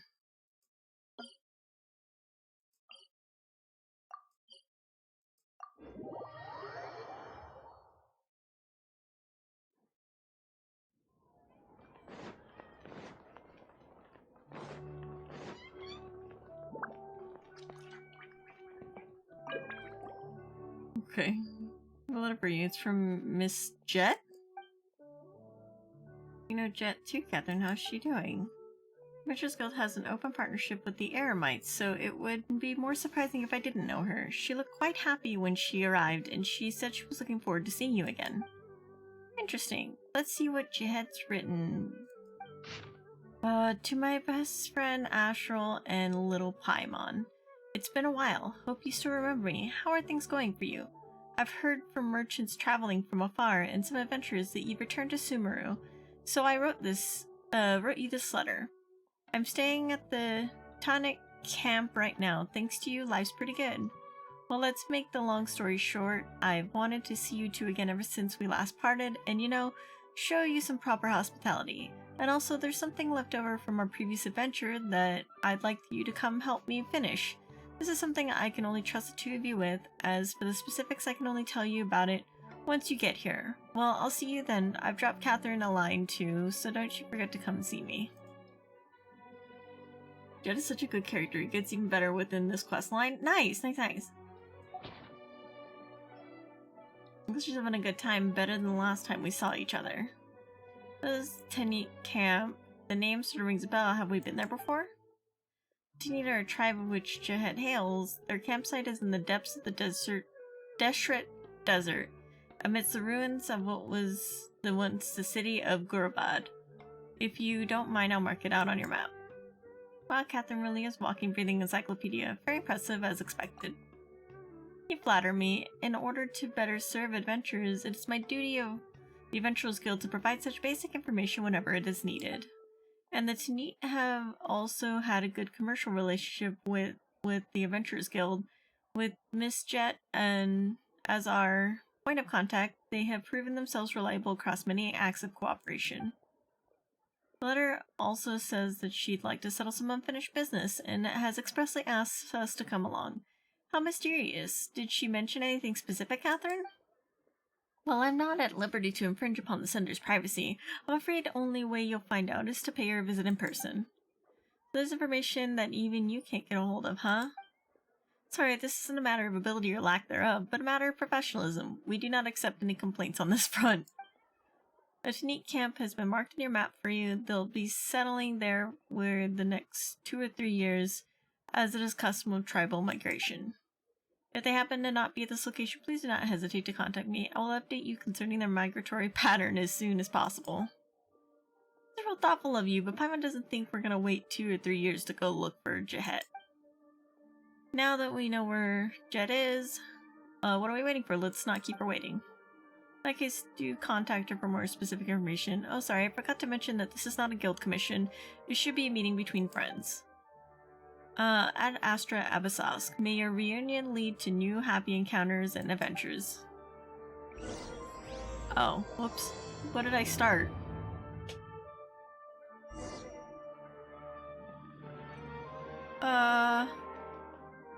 Hold on. What did I start? The Dirge of Bilquis? Is that a story quest? No, it's not a story quest. Well, we're still doing this one, which is Chapter 3, Act 3. So we're gonna do this one first, and then we'll get to... I didn't expect another quest to pop up in the middle of the quest that I was doing.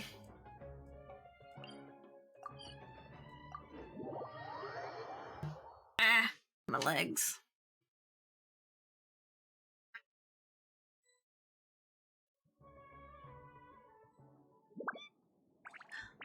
Okay. Oh, Catherine's here. Hi, Catherine! Wait! Look who it is! Catherine.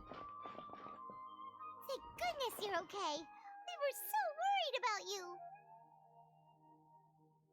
You haven't been reprogrammed by the doctor, have you? Hey, this was supposed to be a touching reunion, but you're ruining the moment. Actually, it's very smart of the traveler to be wary of me right now. After all, the doctor has shown that his technology can apparently even control human minds. Oh, thank you for the follow, Morkjack. What the hell kind of emote is that? Is that like a sweating pickle? What kind of emote is that? It's called drip. Oh my god. Plus, it's not like you could have known what happened after we split up and I was facing the doctor by myself. Even a pool of stagnant water after a torrential storm can occasionally pass as a patch of sky. Paimon feels like only the real Nahida could come up with such an obscure analogy. Agree. Huh? But I wasn't trying to win your trust or anything. All I wanted was to clarify my point. Well, we understand that point now. Please, Nahida, tell us more about what happened. Are those poor people alright?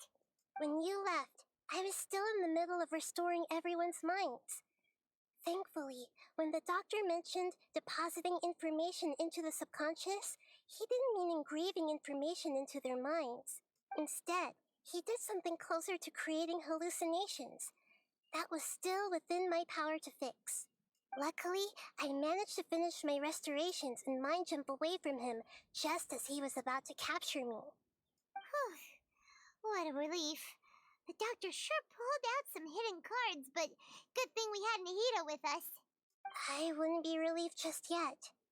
I gave away my true identity when I restored everyone's minds, which means we've lost another one of our trump cards. Goddamn doctor. I've always referred to El Doctor by that name because the doctor makes me think of Doctor Who. Oh, that's fair, yeah. Heard from this amazing streamer about how you did a stellar job with their rigging. Oh, who was it? Was it Steph?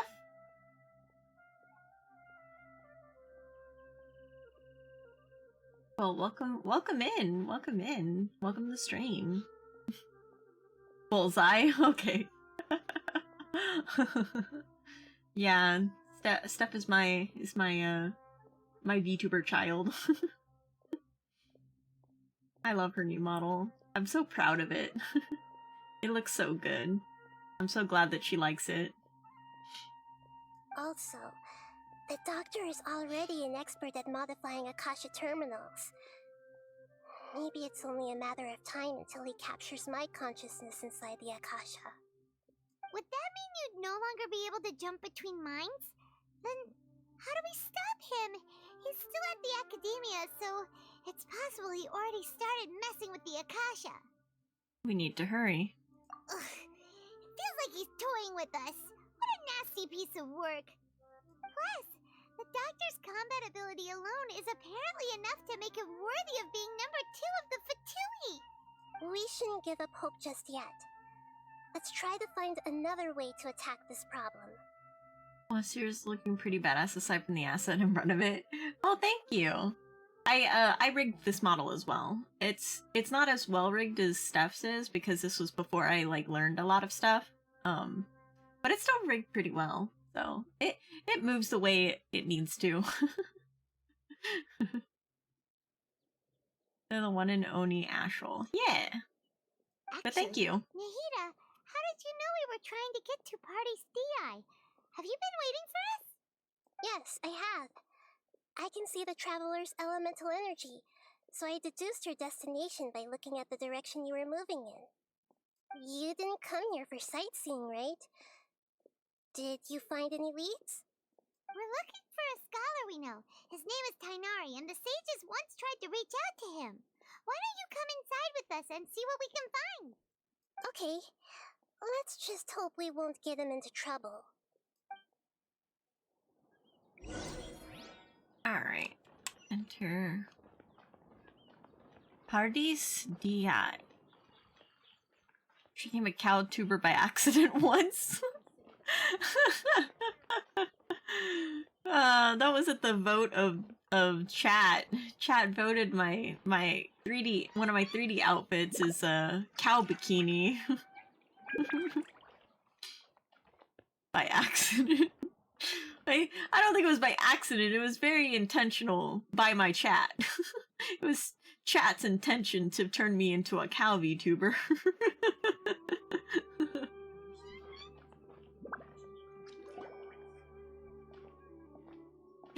Oh, it's what's her face? Traveler? Hypatia! It is you! Ah, it's Hypatia! Long time no see. What a pleasant surprise! It's so nice to see the two of you again. It's not available as a redeem right now. Yeah, because I'm in my 2D model. When I switch to 3D, it'll be available again. Hopefully no clips came out of that. No, I don't think any clips came of it. I don't think anybody clipped me being in the cow VTuber or cow bikini. Let's tell her everything. I feel like this can't have any repercussions. Who's this? Random. Who is this? She's a scholar we met in the Avidia Forest. When we last saw each other, she was still training in the, what's it called? Satyavada life? Oh, I see. That's right, we're old friends. You've come at just the right time. Ever since I've come here, hardly anyone has even talked to me. Hypatia, you're way too excited about this. Actually, for you to leave the Avidia Forest means you're not in training anymore? Wait, no. Did you already finish your training and reach Pariporna life? What do you think? My consciousness has already managed to make contact with the divine. You did it? Congratulations! I'm I'm really happy for you. It's so exhilarating to share this sublime joy with others at long last. When my consciousness made contact with the gods, what a supreme and unparalleled experience that was. That sounds incredible! Actually, we're here for Tainari. Oh, all right. Actually, please wait. I haven't forgotten my promise to you. Remember? I promised to help you understand what you saw from Irminsul once I gained deeper insights. My current self has not only gained true insight, but I can even help you establish a direct connection to the consciousness of the divine. You can do that?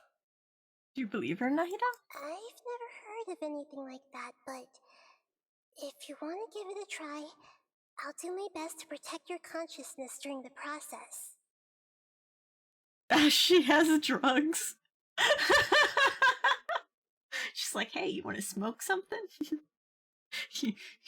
We got a lot of plant life around here. Light something up around here. Hold on. I brought some spirit-born ale with me. This is still a crucial part of the ceremony. Oh, she gonna get me high. We're using that incense again? All right now. Hold my hand. I'll help you establish a pathway to connect your consciousness. Where'd she get that from? Like, that wasn't there when I walked up. Where was she hiding that? She brought shrooms? Okay. Ready? Oh, the world is tilting already. Here we go. We're gonna get connected, alright. Apatia's about to put on some Pink Floyd. I make them awesome. Welcome to the stream. Even the music is setting the tone. Oh, here we go. We're about to go on our trip. Whee! It took 3 betrayals for me to finally understand. Oh. The world is just an elaborate tapestry of lies. My fury will never be quelled. The first to betray me was a god. My creator. My mother. Valuing strength above all, she saw no worth in me and I was discarded. The second was a human. My family. My friend. Consumed by fear, he saw me as an abomination. The third was one exactly like me. A hope for the future. A fledgling barely out of the nest. Powerless before his mortality, he broke his promise to me. Humans, they can't be trusted. And the gods fill me with pure loathing. So I said good riddance. I denounced the world and laugh in its face. My chest will never again be defiled by worldly filth. I will scrub away every last trace of human emotion. Then it will be empty, a blank slate, and ready to receive a supreme gnosis, brimming with pure divinity.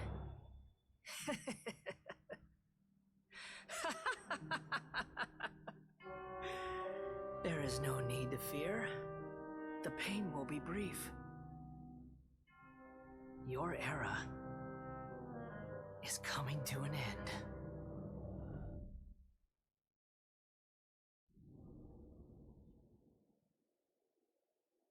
Hey, I've seen that look before. That's the look the Link gives in Zelda.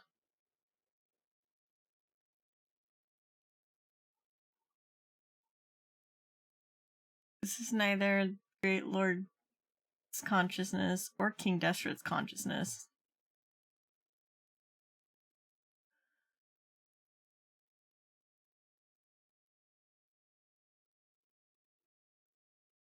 I found this mystical substance called DMT. Let's speak to the gods. First album, Piper at the Gates of Dawn. Balmy issues. Go up into the mountains, speak to our ancestors, and come back humbled. Not the theory. Talk about Joker origin story. Gotta huff the pipe a few times, drink some special tea, and then seek enlightenment in the desert. Did we actually just see the Balladeer's memories? Everything matches what we know about him. But how is he connected to the divine consciousness that Hypatia was talking about? You saw it, right? You felt it, right? Such a majestic god! Such a noble will! Such sublime emotion! This girl is crazy. Just a little bit. Riding Shogun is a cruel mommy. Yeah, she is. Alas, shame. If only that which beats within my chest wasn't a filthy mortal heart. Oh, great and merciful God, please grant me forgiveness and salvation. Do you understand now? I'm afraid this is no Purina life, but rather... Wake up, Hypatia. You! Why are you so mean to me? Why is everyone hiding from me? I found divine wisdom. Shouldn't I receive praise and honor? Haven't I uncovered that light in the darkness? You okay, Hypatia? Though to be fair, there's quite a bit about Sumeru that concerns mushrooms. I mean, that is very true. Hypatia? Cue Paimon singing, "We're all living in a yellow submarine." That's how I always thought everything should be. Wait, have I already lost my mind? Yeah.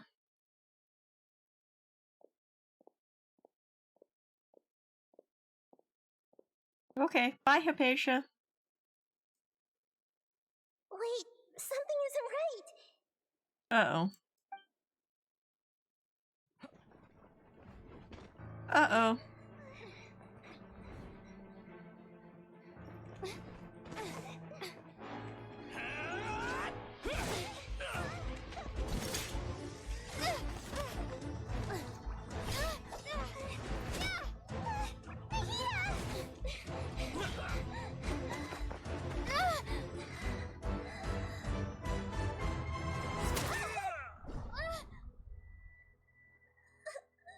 Oh shit!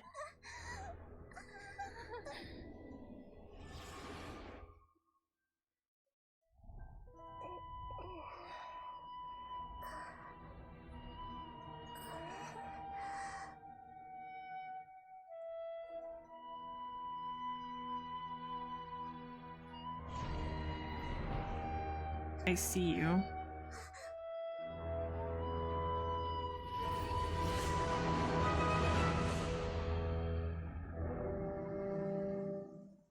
The fuck is that?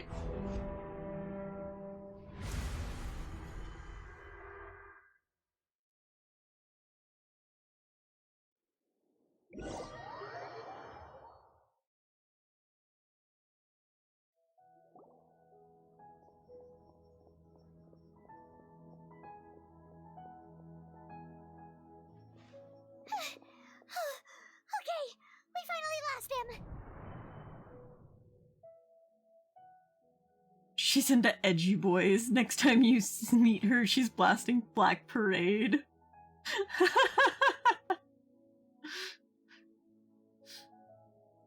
you okay, Nahida? Wait, no. Something feels different. You're back! Oh, the Traveler's back? What just happened? Nahida was controlling your body for a while. It seemed like she jumped over to you as an emergency measure right before the Catherine puppet was destroyed. Oh shit, they destroyed Catherine? Rude? Son, you will grow up and leave the broken, the beaten, and the damned. After that, Kainari heard the commotion and came over. He helped us defeat the mercenaries and then he ran with us all the way here. Mine swapped places. What? You swapped places? You mean your consciousness also went into Nahida's body? Wait, then where is Nahida's consciousness? Where is she now? I never imagined that an individual's consciousness could be transferred around like this. Had I not seen it with my own eyes, I would have never believed it. I don't think this can be achieved with current human technology. Also, while we were running, the consciousness in your body told me to pass on a message. She said, "The doctor has found a way to trap my consciousness, so I can't journey with you anymore." But even in a moonless night, a shower of starlight can still drown out illusions and lies. Oh no! Nahida's trapped in the sanctuary of Surasthana for good this time. Was that message all she left for us? It's pretty vague. It's in a code that only we know. Oh, that makes sense. Since the doctor captured her, she won't be able to say anything without him knowing. She's being extra careful. Even in a moonless night, a shower of starlight can still drown out illusions and lies. Huh. Paimon knows the moon illusions and lies are from that alchemical divination at the Sumeru's festival. Didn't Nahida use a starlight analogy before? It had something to do with Sataria.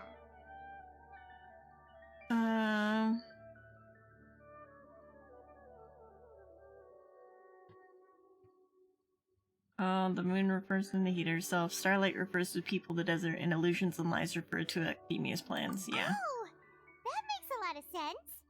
Huh. Do you think Nahida was telling us to go find help in the desert? But she isn't with us anymore. Think we'll be okay? Paimon, you said Sanctuary of Surasthana. Does this mean that this Nahida you're talking about, the consciousness who was occupying the traveler's body, is the Dendro Archon? Your guess is correct, but the situation's a bit complicated, so it's really hard for us to explain right now. Called it.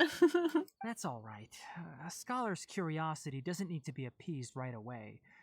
As for the complicated nature of the situation, safe to say I have witnessed that for myself. I've spent some time with you, and it looks like the Dendro Archon's also on your side, so I trust you. Thank you, Tainari. Oh, actually, we came here to ask you a question. What do you know about the project that the sages have been working on? Ah, that. While I was indeed invited to join that project, the sages were always secretive about its scope and goals, so I eventually declined. All I know is that that project has something to do with the restoration of Irminsul. I think I know what the project is about. Huh? Did you see something when you were in Nahida's body? The Academia is turning the Valadier into a god. What? Do you have any evidence? I saw a nascent god under construction. Describe what you saw when you exchanged consciousness with Nahida. So that's what happened. That explains why Hypatia's symptoms were different from those of the other scholars who went mad. It's because she made contact with the consciousness of a new god who is still in the process of being born. Tainari, did you leave the Avidia Forest because of Hypatia? I did. I noticed Hypatia's mental anomalies, but since her symptoms were rather atypical, I secretly took her to Pardis Dii and began searching for a way to return her to her normal self. If I didn't take action, Hypatia would have already been taken by the Matra to the desert, doomed to a life of exile at Aru village. Now that you mention it, I knew the Academia has never thought particularly highly of Lesser Lord Kusanali, but I still didn't expect them to do something as arrogant as creating a new god. Looks like I made the right decision by not accepting their invitation. The Fatui is also behind some of this. The Doctor and the Balladeer. We have 2 Fatui Harbingers in Sumeru. Sounds like we're in for a bad time. From your description, I don't think they've completed their project. There may still be room for us to intervene. But then, what is the connection between creating a new god and restoring Irminsul? Yeah, it feels like we're still nowhere close to figuring out the sage's goals. Let's head to the desert for now. Right. We've pretty much gone over everything we need to know, so we should head out. How about you, Tainari? What are you going to do? I'll stay here for now. I still want to try a few more things to help Hypatia. If you're planning to go into the desert, start by heading for Caravan Rabat. That'll be your fastest route. Come find me here if there's anything else I can do to help. May the spirit of wisdom go with you. Thanks, Tainari. Hopefully Hypatia will feel better soon. We're off then.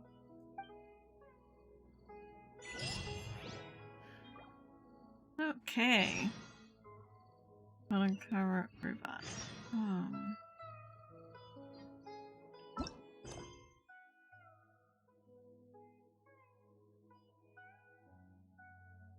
Okay. Come on, enough procrastinating. Witness skirmish pass after being connected to the divine consciousness.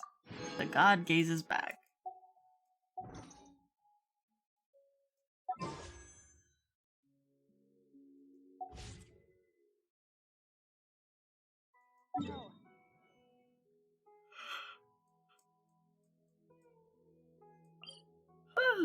Alright. Probably should stop shrimping for a sad boy turned edgelord. Who is shrimping for a sad boy turned edgelord? Nahida?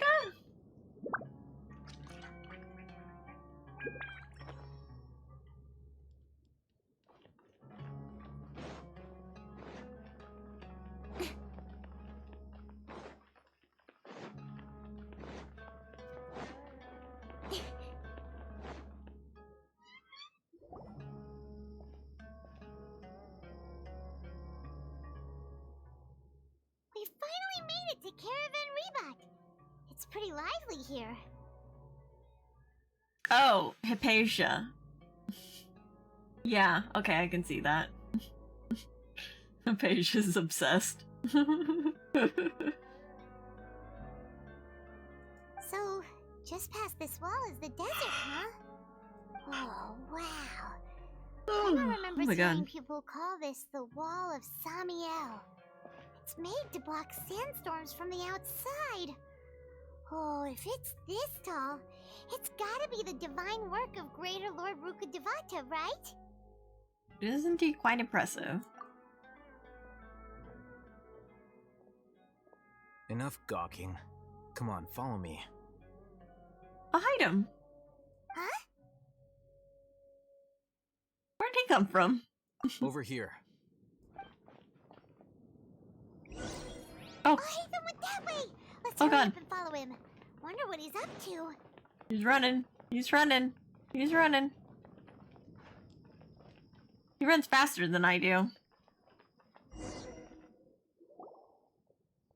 Weird item bitch.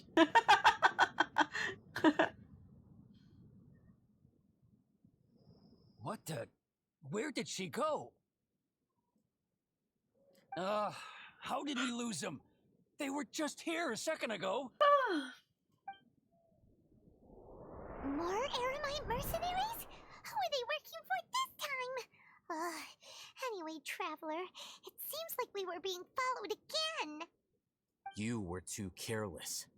You should have noticed those hopeless amateurs trailing you a long time ago. I think so, Haydam. There's no need to thank me. I've never cared to keep track of personal favors. All I did was correct a mistake I happened to come across.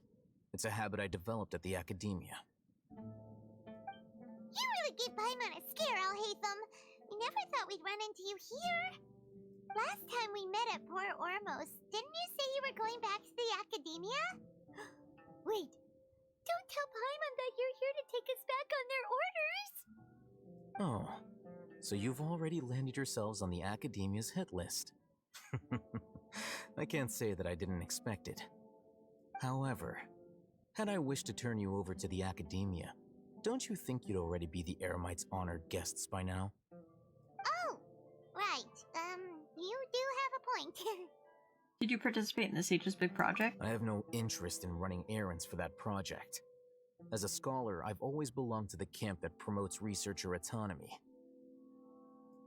And these days, you're more fascinating than anything the sages can offer. So you were actually looking for me? Not quite. To tell you the truth, I'm still investigating the Divine Knowledge Capsule. Unfortunately, I've run into some difficulties. Everyone says the capsule originated in the desert and was eventually moved to Port Ormos. If I am to get to the bottom of this, I must understand how the capsule first came to be. Which brings me back to you, and why you're so interesting. The leader of Ainul Ahmar used the Divine Knowledge Capsule right in front of you, and upon seeing him, your expression became perplexed, and you were lost in thought for quite some time. To have that kind of reaction, I think you must have realized something. Are you interested at all in sharing what you've been hiding from me? Must be because I was so shocked to hear those words again. World, forget me. Oh, Hatham, you really have a ridiculous eye for detail. What kind of person even notices or remembers stuff like that? Oh, shoot, the TTS isn't on. Give me 1 second.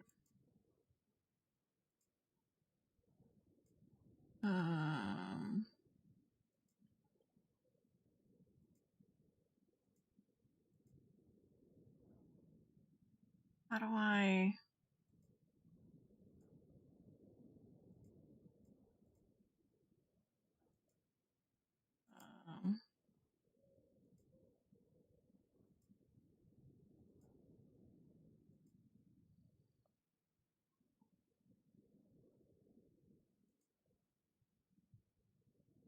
Wait, what? What the heck?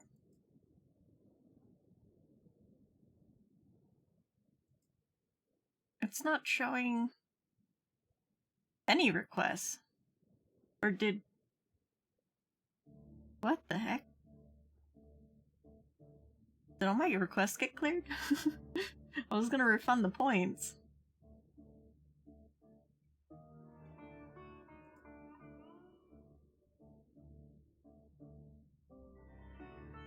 Here. I will just do it myself then. Hold on, give me a sec.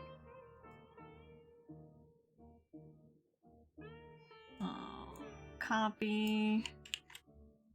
And paste.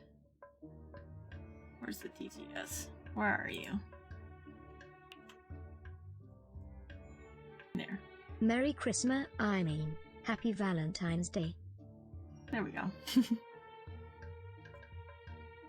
Sorry about that. I forgot to turn the TTS on. There we go. The situation is a little complicated. So that's your answer. Well, I do work for the Academia after all. So considering that, it is indeed wise to keep your cards close to your chest. But that does prove you do have some undisclosed information about the Divine Knowledge Capsule. Am I right? Maybe. No matter. Rather than simply learning the answers from you, I'd still prefer to investigate on my own. Speaking of, you two are also headed to the desert? That's right! We have the same plan as you! But we don't really have any concrete goals at the moment. Then I'd suggest starting with Aru Village. It's the largest settlement in the desert, so it'll probably have more resources and intel than anywhere else. Well, would you like to head there together? Sounds good. It's always better to travel with someone you know. Let's go! Alright. I'm gonna Aru Village. I think I have a teleport waypoint near there. Yeah. I've already done all the quests in the desert, so this is gonna be really awkward, isn't it? Or really weird. Going into the desert for, like, the quote-unquote first time, but I've already done all the desert quests. Before us lies Aru Village, the safe haven of the desert folk. Whoa, this landscape is really something else. What a cool place! Let's go check it out! Like, I've already been here, but they're gonna act like I haven't been here before.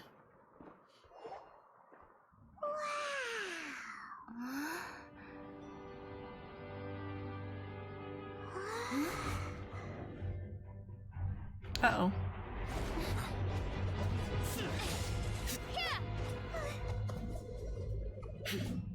Sino, I think his name is?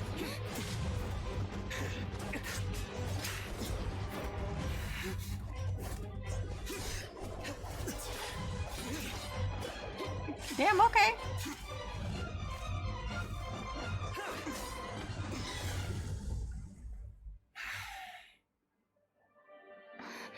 Sino. Oh, Sino. Okay. Unless my memory fails me, we have barely spoken 2 words to each other before now at the Academia. Would you care to enlighten me as to when and how I invited the General Mahamatra's wrath? Beat his ass. As a first timer in the desert, let me enlighten. Oh, hey, Traveler. How's it going, Traveler? Good to see you again, Traveler. Seems you've been here before. Sino looks like a character made in Abyss. Oh, Hatham. Do not think you can escape my judgment just because you managed to escape my attack. Okay. Judgment? So that's how you'd characterize your actions here, is it? Or would elimination perhaps be a more accurate description? Had I used my full strength, not even this traveler would have been able to stop me. Really? Though styled like an assassination, I sought only to ensure that my target would be unable to flee or resist. Standard practice for the Matra, as well you know. Seemed to me more like your own personal touch. Who is that, Alhaitham? Did you call him General Mahamatra? Yes. General Mahamatra Sino, head of all the Matra at the Academia. He's a formidable hunter, and the ultimate nightmare for any who have committed academic crimes. You seem to have placed a lot I'm of free trust in from the hard Alhaitham, grind now. I'm to the point vibing of now. blocking I'm an gonna attack for snuggle him. up your love. Oh, okay. Who's free from the hard grind? Oh, no problem. Yeah. You gotta snuggle up. Free until tomorrow. Yeah, exactly. Free until tomorrow when Citrine comes out.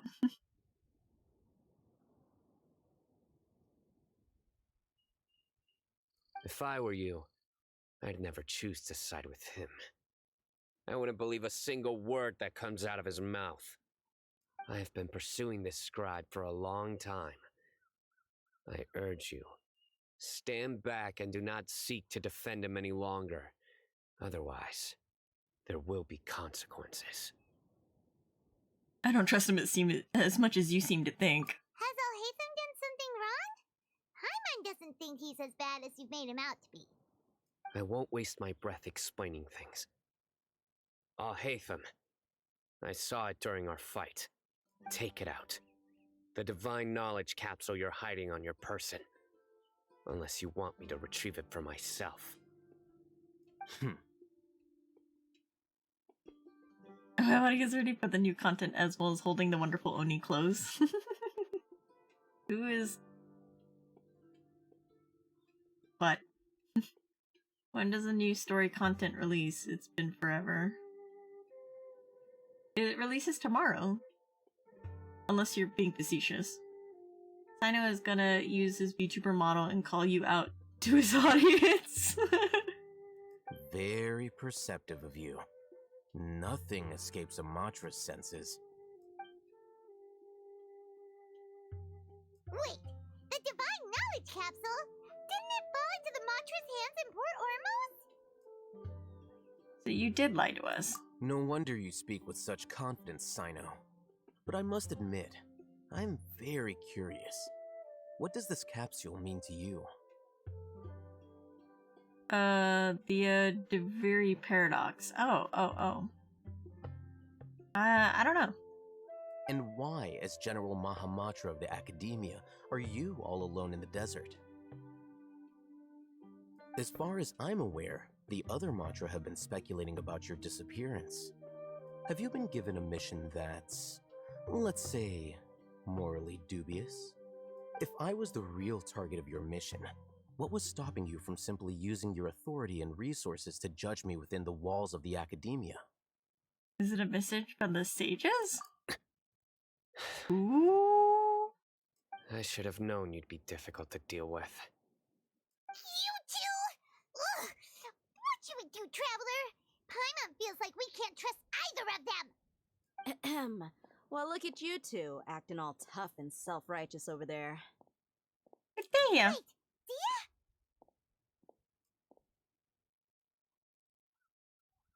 Great! Finally, someone that we can trust!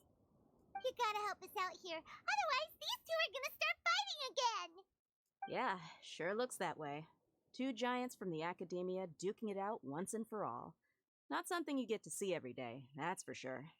Listen, I know you academic types love to fill up your big brains with self-righteous morality and lord your empty rules and virtues over each other. But how dare you bring your petty disputes into the safe haven of Aru Village? It seems like someone's gonna have to beat some sense into your thick skulls until you finally learn to respect these grounds.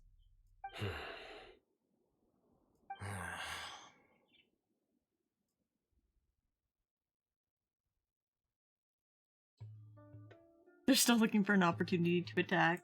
Hey, did either of you hear a word I just said?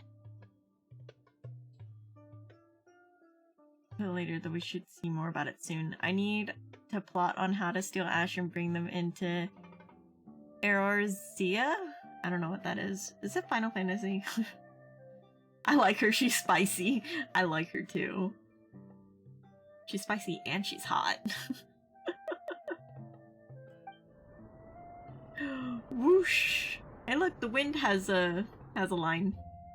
Yes, it's Final Fantasy. Oh, damn it. Whoa, what's going on? The wind's so strong! Is this a sandstorm? Paimon's gonna get blown away! The wind. Another sandstorm? What's up with these recently? Hey! All of you, over here, quickly! We have to take cover! Someone's calling for us! Oh, this wind is too strong! Let's get over there! That sounded like Candace. Come on, you two. Jeez, are all More of you like candy's nuts fit in your mouth. Work? Move it! All right, stop yelling.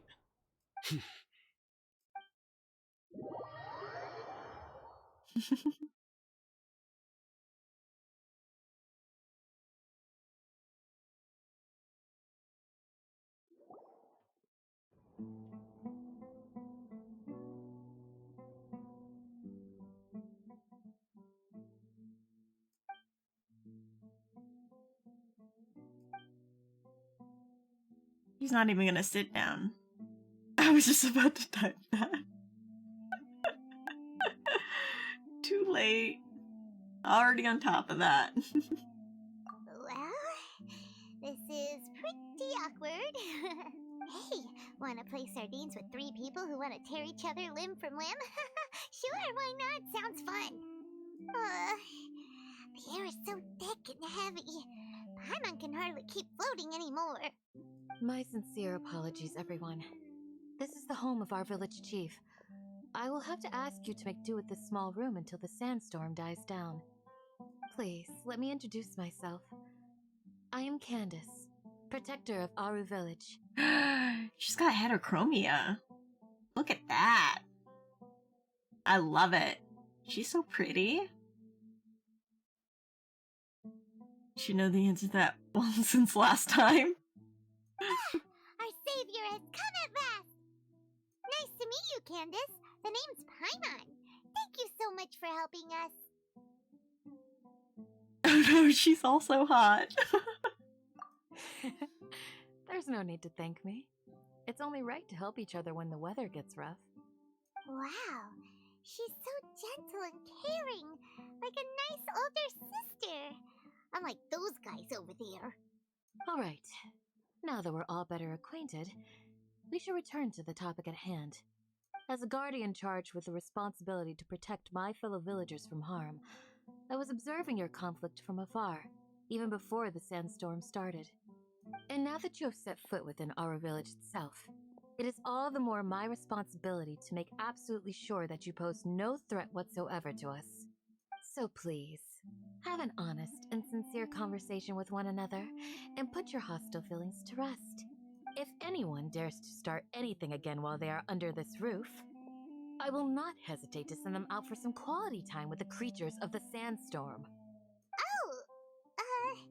On second thought, Paimon may have misjudged Candace's character. Also, one of my weaknesses, ladies with different color eyes. Her voice, though. And that goes for you too, Miss Dia. Do I make myself clear? All right, we got it, Candace. That's what I like to hear. So, which of you will begin? I was supposed to be a mediator, but I might have gotten a little too involved just now. Anyway, one of those two should probably start talking. Wait, that was you trying to be a mediator? I have nothing to hide, so there's no shame in explaining myself. While Alhaitham wasn't wrong about the other Matra not knowing my whereabouts, it's not because I've been assigned a morally dubious mission. Rather, I've chosen to exile myself. Huh? Exile yourself? A little while ago, I discovered that there was data missing in the Academia's project planning and development files. What little they did report clearly did not match the project's actual progress. As General Mahamatra, I had the responsibility and authority to request an audit. However, to my surprise, the person responsible for the erroneous data was none other than Grand Sage Azar himself. I tried to investigate the issue myself before submitting a formal audit request, but I soon found that all leads and potential pieces of incriminating evidence were carefully concealed from me. I began to realize that they were cautious of me from the very beginning. Unsurprisingly, the Grand Sage rejected my audit request as soon as the submission reached his desk. He even said to me, "The power of the General Mahamatra is granted by the sages. You have no right to judge us." So they really are up to no good. I realized then that to the Grand Sage, the Matra are nothing more than tools for the sages to assert and maintain their control over knowledge. The vows that we took, the principles that we strive to uphold, they are meaningless to the academia of today. I believed it would be wise to flee the academia before the sages had a chance to take action against me. This way, they can no longer see nor predict my actions. I will never give up on this investigation. There's no need for someone else to give me power or authority. Once I find the truth, I will administer judgment by my own name. Sino seems to have the same goal as us. We're all investigating the sages. Plus, now that he's no longer the General Mahamatra, he somehow feels a lot less scary. It's still too early to trust him completely. Well, Sino, if that's your story, then why did you see Alhaitham as a target? When I was investigating the matter in the academia, I overheard a conversation between Alhaitham and a sage. The sages asked you to investigate a blonde-haired traveler. Do you dispute this, Alhaitham? What? Like many parts of the project, this assignment was undocumented. Now throw in your suspicious behavior with the Divine Knowledge Capsule, and I think we deserve an explanation. From the very beginning, Alhaitham was. Yes. I was indeed tasked with investigating the traveler. Alhaitham! After all, the promised reward was so great that hardly any scholar could have refused. The sage told me, Once you've completed this assignment, I can give you a glimpse of divine knowledge. A most enticing offer. Unfortunately, those academics don't know me at all. Their words contained one key piece of information, namely that divine knowledge indeed exists. That gave me all I needed to know. From my perspective, the sages are far from trustworthy. Think about it. Isn't it a little strange they're so willing to share divine knowledge with anyone, even as a reward? So, I began my own investigation following the lead of the divine knowledge capsule. In the end, I realized my wisdom in committing to this rather than collaborating with the sages. Had I been less guarded, I probably would have ended up like that Ain al-Ahmar mercenary, incapable of remaining sane for long enough to hold a conversation. You mean that the sages originally planned to dispose of you, using one of those capsules that drive people insane? What about your encounter with me? I'd already given up on the assignment by then. I only told the Academia I was waiting in Port Ormos for you to appear so they wouldn't suspect anything. I have some Reese's if you want any. Yeah, I want Reese's. I love Reese's. So it came as quite a surprise when I encountered my erstwhile target while investigating the divine knowledge capsule. Criminals do love to talk about coincidences. Even though I ran into the Traveler by chance, I had no intention of providing assistance to the Academia. Also, you should remember, you were the ones who decided to follow me and strike up a conversation after I left that tavern. Now that you mentioned, things did go like that. That's true. Al-Haytham helped us out at Caravan Rebat as well. Maybe he's telling the truth. On my way getting on the bus right now. I'm willing to apologize, if that's worth anything to you. I took the Divine Knowledge Capsule behind your back because I judged its existence to be a significant risk. I felt that it would be best for no one to interact with it before it had been properly studied. After all, curiosity often proves to be the most dangerous thing in this land.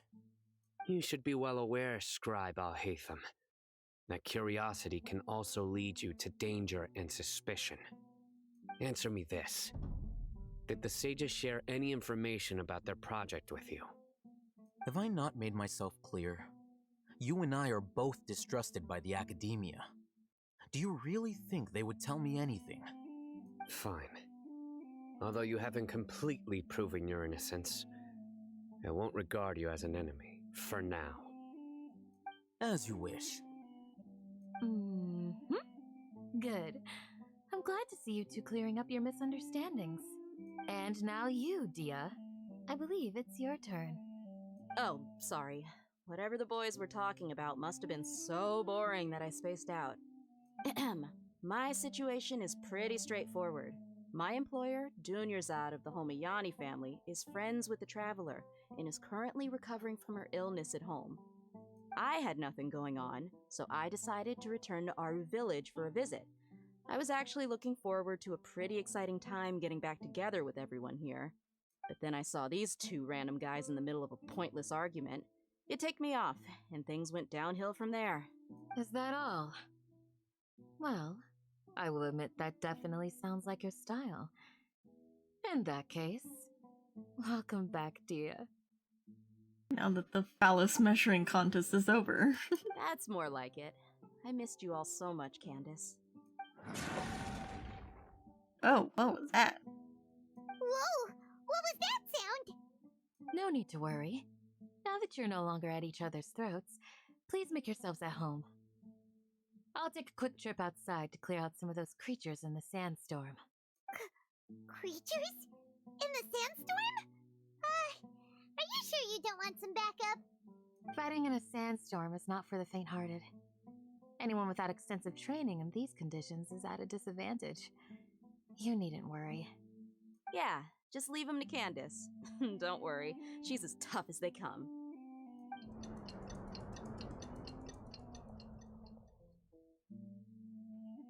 The wind's died down. That means the sandstorm's over, right? Candace, you know what? Those nuts can fit in my mouth.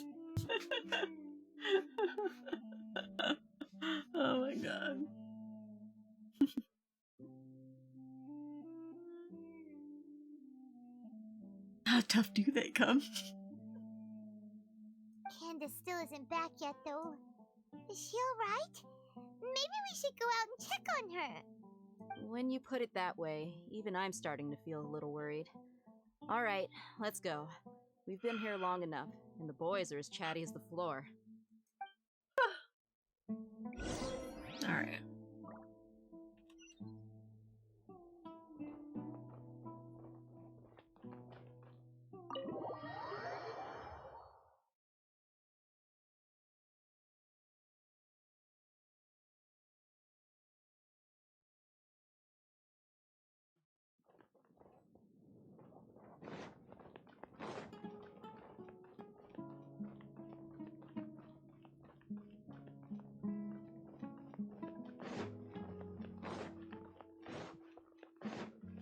Let's go! We're going back to the front? Oh, hey. She's fighting monsters. Candace, you're still fighting? You've been out here dealing with these creatures the entire time? Yes. They just keep coming in waves. I've lost count of how many I've defeated. Before I realized it, even the sandstorm had stopped. Not only is she really strong, her stamina is also something else. Here comes another wave! Hold on. I need to readjust before I fight. Okay. Leave this round to us. I got interrupted earlier, but now I have something to take my anger out on. It's been quite a while since I've seen the Flame Mane in action. I'll leave these to you then. I'll be sure to put on a good show. Let's go! Hey!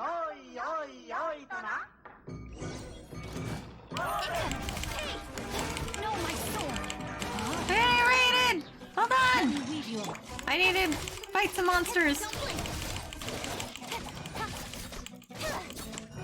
Trying to fight some monsters. Where's the other one? Where'd he go? Here comes another wave! When are they ever gonna let up?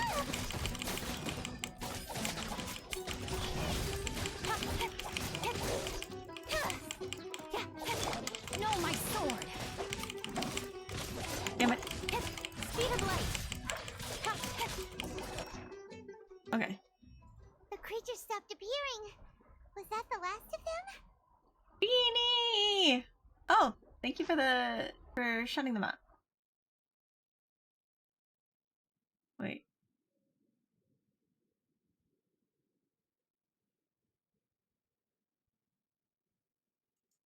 I think I need to do the other shout out. The other shout out.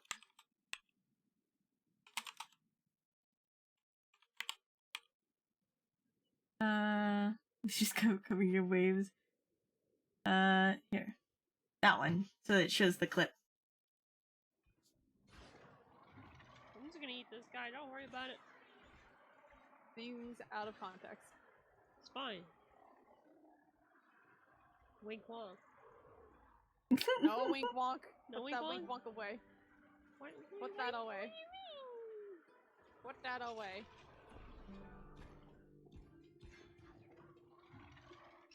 Anyway. Okay, let me make the number go high. It's okay, Slime. What if we were the Valentines outfit at the same time? How was your stream, Meanie? You're playing Minecraft. How was your stream? What did you do in Minecraft?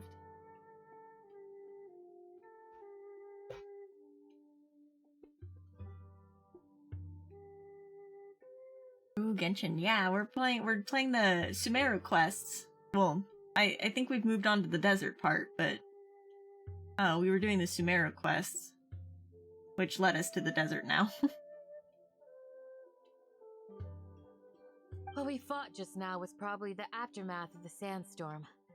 So we should be safe for the time being. Well fought, everyone. No injuries, I hope.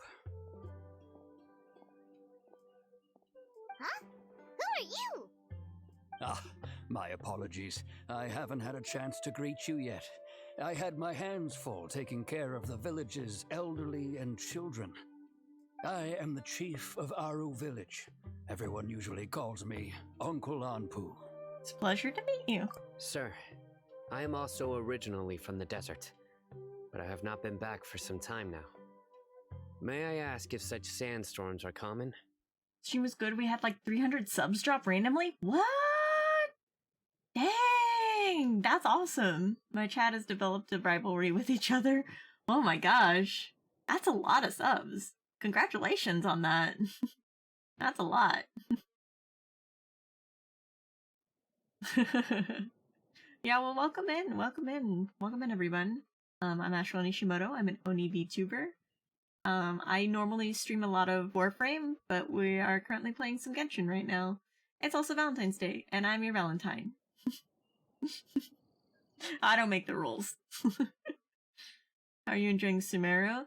Oh, I'm really enjoying it. I've been excited to play it for a while now. I was saving it for stream, and I'm like, oh man, I want to play Sumeru already. So I'm really excited. The last time we played the second part of Sumeru, it was like a 14-hour stream before I left for my out-of-town obligations. So definitely love coming back to it. Ash just enforces the rules. Exactly. Oh damn, 14 hours? Yeah, it was 14-hour stream because it just kept going. I was like, when does this end? Yeah, it was crazy. It was wild. I can't say they've always been common, but recently the storms have become increasingly severe and frequent. Besides sandstorms, we also occasionally get earthquakes. According to an investigator who stayed in the village a while ago, these unusual natural phenomena are related to the withering of Irminsul. You better rested well afterwards. Yes, I definitely did. I slept like the whole day afterwards. It was like, it was a lot. The rules are rules, can't complain. Exactly, the rules are rules.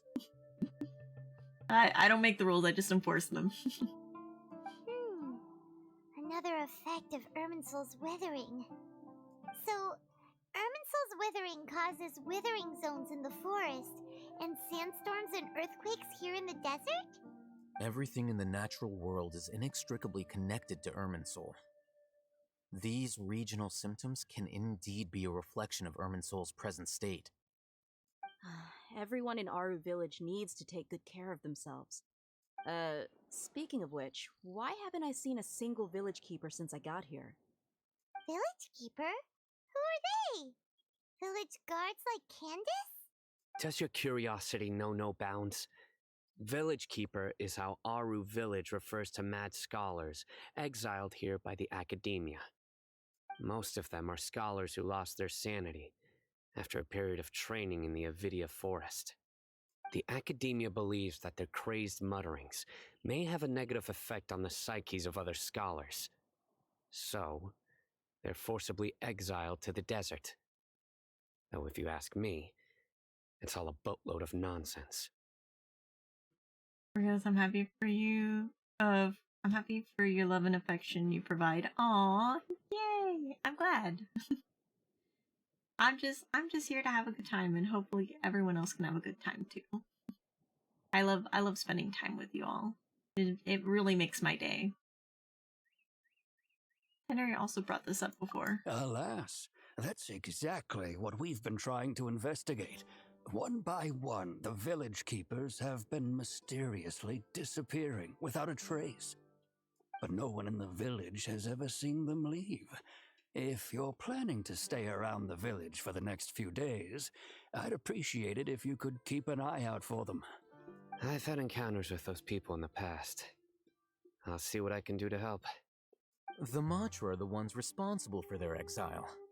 Now that you're no longer with them, are you trying to alleviate your guilt and atone for your past sins?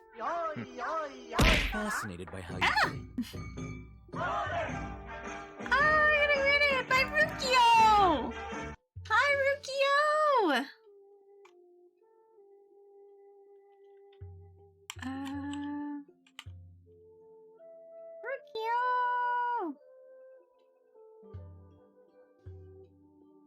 there Oh, was you were music also playing playing? Genshin! It's Is there music playing for you?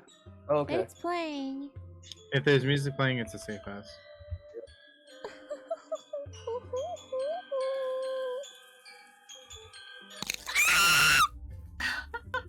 Yeah. It happened.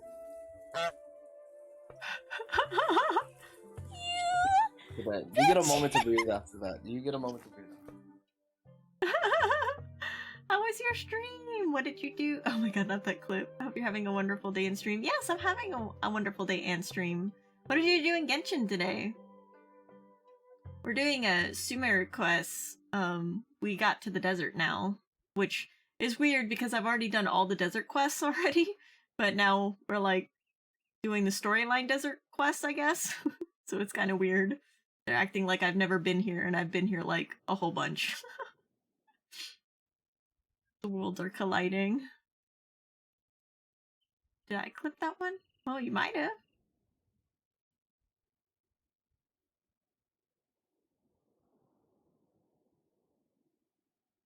Hi, Safety Luck. Welcome to the stream. I'm rushing to AR-45. I'm super behind. Oh. Okay, okay.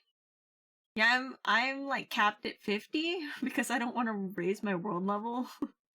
I'm a big weenie and I don't want things to be more tough than they already are. But I'm probably like level like 56 by now, to be honest. I should be at 56 if my math is correct. But yeah.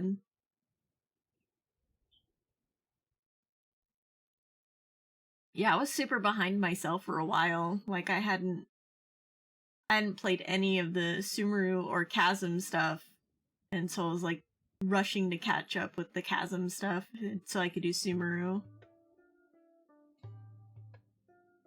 Mock me if you will, but if you are guilty, I will eliminate you, regardless of my position or identity. Are you a big weenie or a big pickle? He turned himself into a pickle. It's the funniest shit I've ever seen. I remember I TTS'd that in Aaron's chat. You're like a pickle Rick. Pickle Ash. I need like a pickle avatar, VTuber avatar. I need a pickle. I'm gonna find one and be a pickle. Have a pickle redeem. Oh, you're the former General Mahamatra. You must be an expert in these kinds of investigations. Thank you for your help. I'll help too. Is it because you're reminded of Hypatia? Oh, these poor scholars. First they lose their sanity, now this! We need to help get them back home, safe and sound. But, is it really a good idea to tag along with Sino? You seem like you really don't trust him. That's why this is a great opportunity to watch him. I'll be grateful for the assistance. No doubt you will do a better job than some of my former subordinates. Let's start by finding a spot to share what we know so far. Can I eat the ash pickle? Of course, you can eat me any day.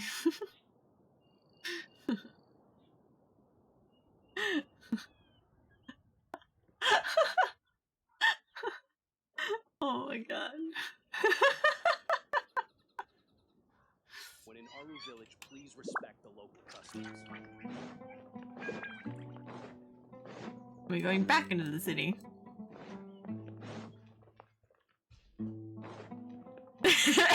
Yo.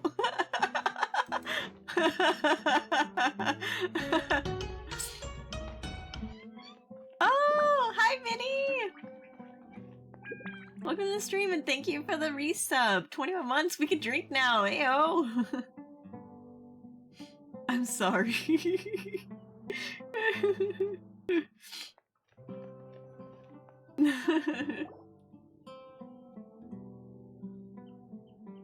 Although I've sent myself into exile, I'm still doing essentially the same things as before. I had to bonk for that one. That's fair, that's fair. I deserve to be bonked for that one. Do you still have any questions for me before we start our investigation? Why did they refer to the Mad Scholars as village keepers? Looking respectfully. One of my former subordinates told me that this title has its origins in a strange incident.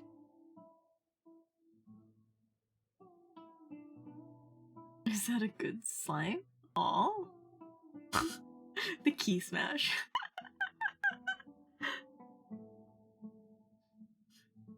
The Academia has long exiled mad scholars to Aru Village. A mysterious phenomenon exists here. When mad scholars first arrive, they are as incoherent and deranged as before. But after spending some time here, they invariably begin to calm down. Initially, the people of Aru Village greatly resented having to take in the mad scholars. But a strange incident one night changed that. Aru Village was struck by the strongest earthquake in living memory. Seeing buildings on the verge of collapse all around him, the then chief of the village was preparing to take everyone to safety. Suddenly, he noticed a mad scholar crouching in a corner, caressing the ground with his hands. A soft, green light radiated from him, like a divine glow against the background. Oh my god! Oh my god, thank you for the gifted subs, Minnie! Thank you so much!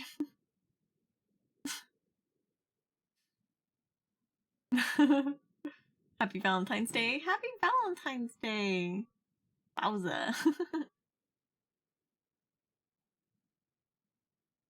Despite the powerful tremors that ripped through the ground that night, all the houses remained upright, almost as if they had grown roots reaching deep into the ground. In the end, not a single building collapsed, and no one was hurt. After that, the people of Aru Village treated the mad scholars with greater kindness, and began to refer to them as the village keepers. Yeah, that's some good earth. Keeps caressing the ground, and that's how I imagine that story goes. They're just like, that's some good earth right there. That's some grade A earth, if I do say so myself, and I do say so. A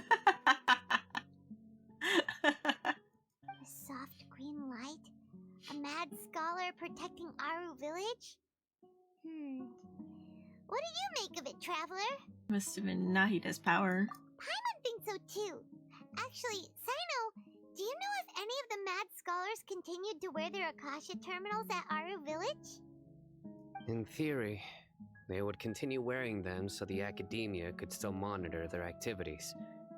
With that said, the main Akasha system would no longer have any interaction with them. Oh, no wonder! Everything makes sense then! Add in the fact that they calmed down, it was probably Nahida who calmed them.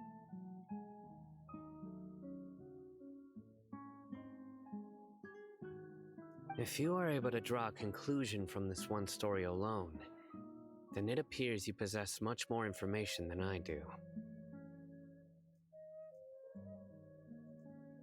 So, what do you make of the story? The Mad Scholar's power likely came from the Lesser Lord Kusanali. Really? Lesser Lord Kusanali. What? You don't believe us? Lesser Lord Kusanali was definitely using the Akasha to give her power to the Mad Scholars! No, it's not so much that I don't believe you. I'm just struck by your reasoning. Lesser Lord Kusanali, the current Dendro Archon, is she really active in Sumeru? The Academia has always placed far greater importance on the late Greater Lord Rukkhadevata. They've more or less ignored Lesser Lord Kusanali, and I've never had any reason to doubt their views. In addition, I've never heard any stories about Lesser Lord Kusanali and her deeds. To me, she might as well have been a god that never existed. We're trying to reach you about Datas's extended warranty. Please hang up and try again. Hi, Naren. Welcome to the stream. I say so, but I ain't say so. Don't call her mommy Earth for no reason. Hi, baby. Hi, baby. Welcome back. Yeah, it's good to be back. I'm so excited to be back.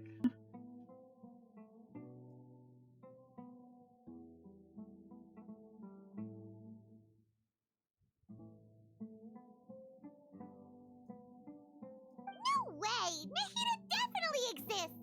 She's a... How should Paimon put it? She's a good Archon who's kind and wise. Even if she says weird stuff sometimes. I missed you. Come warm up my butt with your thighs. I'm cold. Okay, on my way, baby. Just to save me once not long ago. I've spent many years interrogating criminals, so I can easily tell when someone is lying. Good! Then you should know that we're telling the truth. That look in your eyes. I've never seen that from a liar. You two really must have met Lesser Lord Kusanali. How can this be?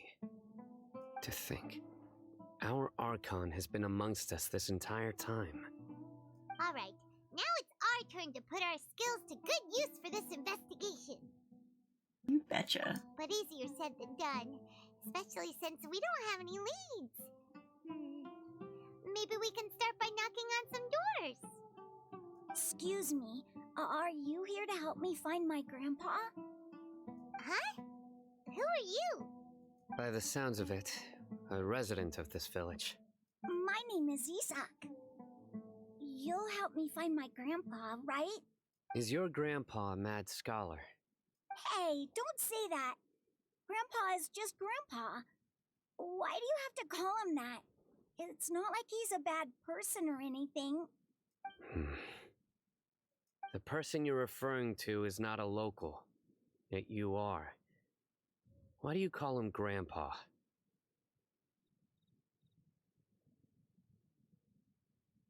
Grandpa is just Grandpa. He's my family. I heard everything you said to the village chief. Please, you gotta take me with you. I want to find my grandpa. I swear I'll help. I won't be a nuisance. Ah, so you're the one who was eavesdropping on us around the village chief's house. I was planning to go out and take care of whoever it was, but I had a vague feeling that they didn't harbor any ill intent. Whoa. Hatham wasn't kidding about Matra having sharp senses. Sino, he's just a kid. All he wants is to find his grandpa. Let's find a way to help him. Sorry. I was only listening in because I wanted to know where Grandpa went. Honest. If you don't believe me, you can ask Miss Candace. Please help him, Sino. All right. But first, let's confirm the facts with Candace. Alright. Talk to Candace. Wait. I need to go this way. Whee! Mark the kid, Sino. These quests are so long, oh my god. Yeah, they really are. Talk to Candace.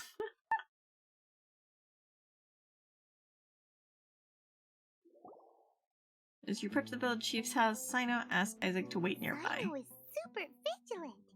Is this what all the Matra are like? Ah, you're back already. We just wanted to confirm something with you. Do you know a boy by the name of Isak? I had a feeling he'd go looking for you. Huh? You knew this would happen? Yes. Although he tried his best to stay hidden, I still noticed him eavesdropping outside the window. Isak's parents were both Aramite mercenaries who rarely returned to the village after finding employment in the city. He was raised by his grandfather. Unfortunately, it was only a few years before his grandpa passed away. Isak was still very young at the time, so various families in the village took turns caring for him so he could survive. Gotta go sleep. Peace out, y'all. Okay, sure, Diza, thank you for dropping by and coming in with the raid and hanging out with us. You have a good night and sleep well. Later, an elderly mad scholar arrived at the village. Isak thought the scholar bore a striking resemblance to his grandfather, and thus often spied on the man. However, the scholar was unkempt in appearance and incoherent in speech. Although Isak referred to the man as his grandpa, he was afraid and didn't dare to approach him. One summer night, the oft mumbling and bumbling grandpa suddenly calmed down and seemed to become more lucid. He even noticed Isak hiding in the distance. So Grandpa walked up to Isak and patted him on the head. He even took Isak to the entrance of the village, where he patiently taught the boy the names of the stars, and accompanied Isak until he fell asleep. The next morning, Isak woke up and wanted to go find his grandpa again, only to realize his grandpa no longer recognized him. However, even so, Grandpa retained his calm expression. It's said that those who saw the scholar claimed he no longer appeared to be crazy, but appeared to be living in his own world, almost as if he were sleepwalking. Isak was thrilled that his grandpa was able to find peace and would follow him all the time, asking him things like, "Grandpa, want me to take you somewhere fun?" Or, "Grandpa, could you tell me stories about the stars again?" All this somehow just makes Paimon feel really sad. It seems like they both deserve so much better. Perhaps.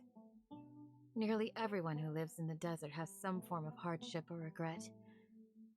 But even so, we must still continue on with our lives. It's also my reason for fighting. I must continue to protect this land.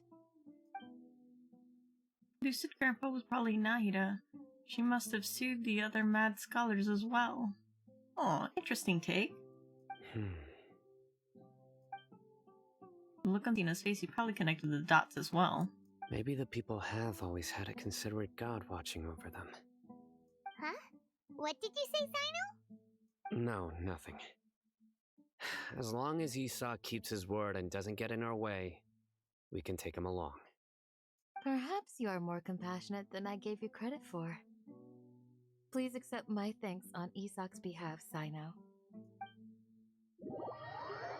Nice and cozy with lovable Oni. Gotta get some cuddles while watching the impact of Genshin. Yeah! Hey, Isak! Oh, it's you guys! We've cleared everything up. Let's go find your grandpa! Really? Wow! Thank you so much! Grandpa will be found safe and sound. Yeah! Alright. Let's ask the local residents some questions first.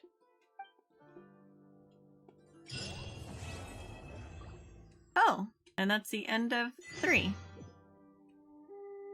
Okay. So we could probably end here. It's been 3 hours.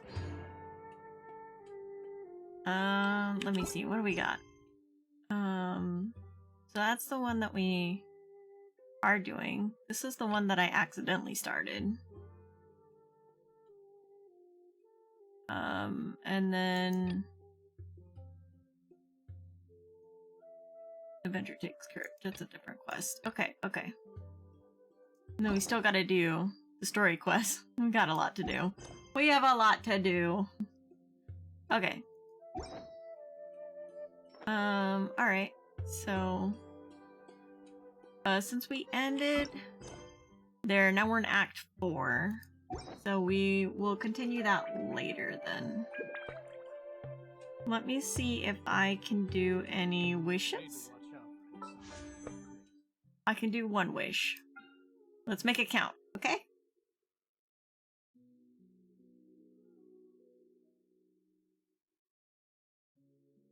Oh, before I go. Okay, I see it now.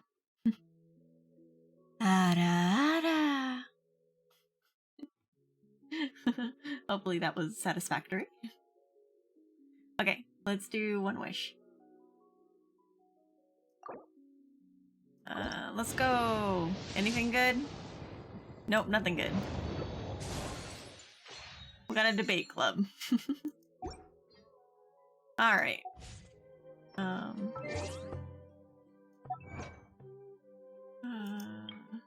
Complete dreams empty is a deception. Alright, I'm gonna quit out of the game. My weakness. And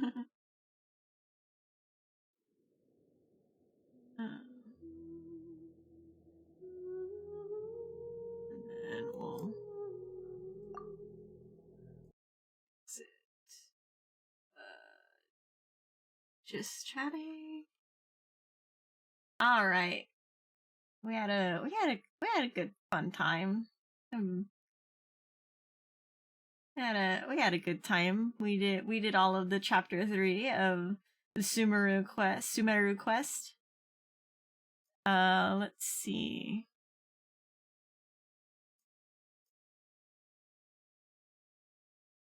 I will be back tomorrow. We're gonna play Warframe tomorrow. Because the Citrine quest comes out tomorrow. And so I'm really excited for that. Or the new Warframe Citrine comes out, and the new Node quest comes out. My beautiful wife. Hi, Hopeful! Welcome to the stream. Rock girl, let's go! Yes, exactly. Let's see. Who do we want to raid? Nobody's playing Genshin right now. Should we raid somebody new that's playing Genshin? Or should we raid somebody that we know?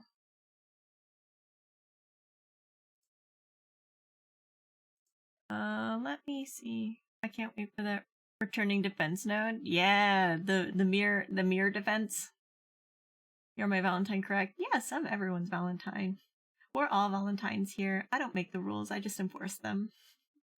Ash, sleep tight, don't let the bed bugs bite. Yes, of course. Let me take a look-see in the Genshin category and see if we can't find a streamer. See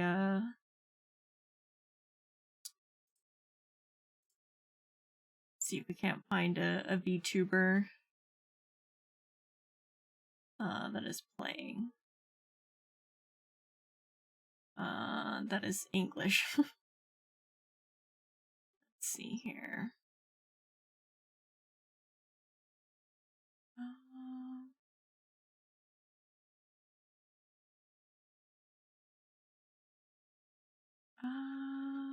This person looks cute.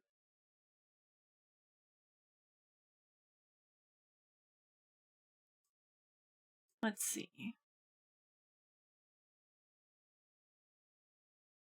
Or you can stay up for shenanigans. I am the mischief maker after all.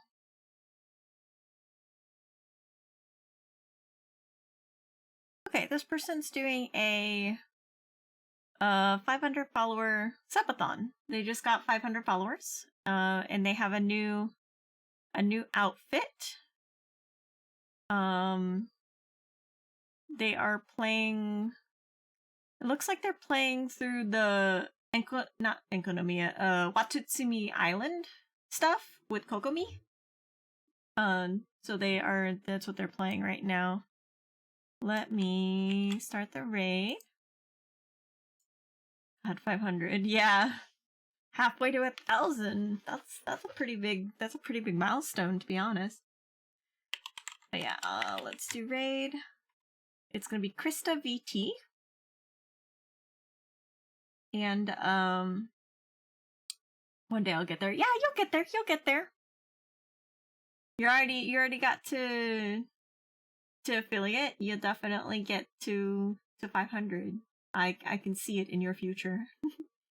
That's what this letter is your congratulatory 500 followers.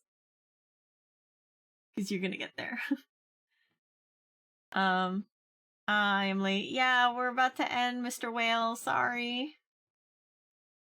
But we'll be back tomorrow, same time, 8 p.m. Central. We're gonna be playing Warframe.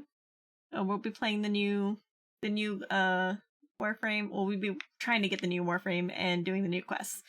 So the raid message, if you are subbed, is this one, and this one is the one if you're not subbed. And give Krista my love, and I will see you guys tomorrow. So yeah, as well as joined by yours truly. Yes, and Slime will be there too. So definitely good, exciting times. So I will see you guys tomorrow. Goodbye.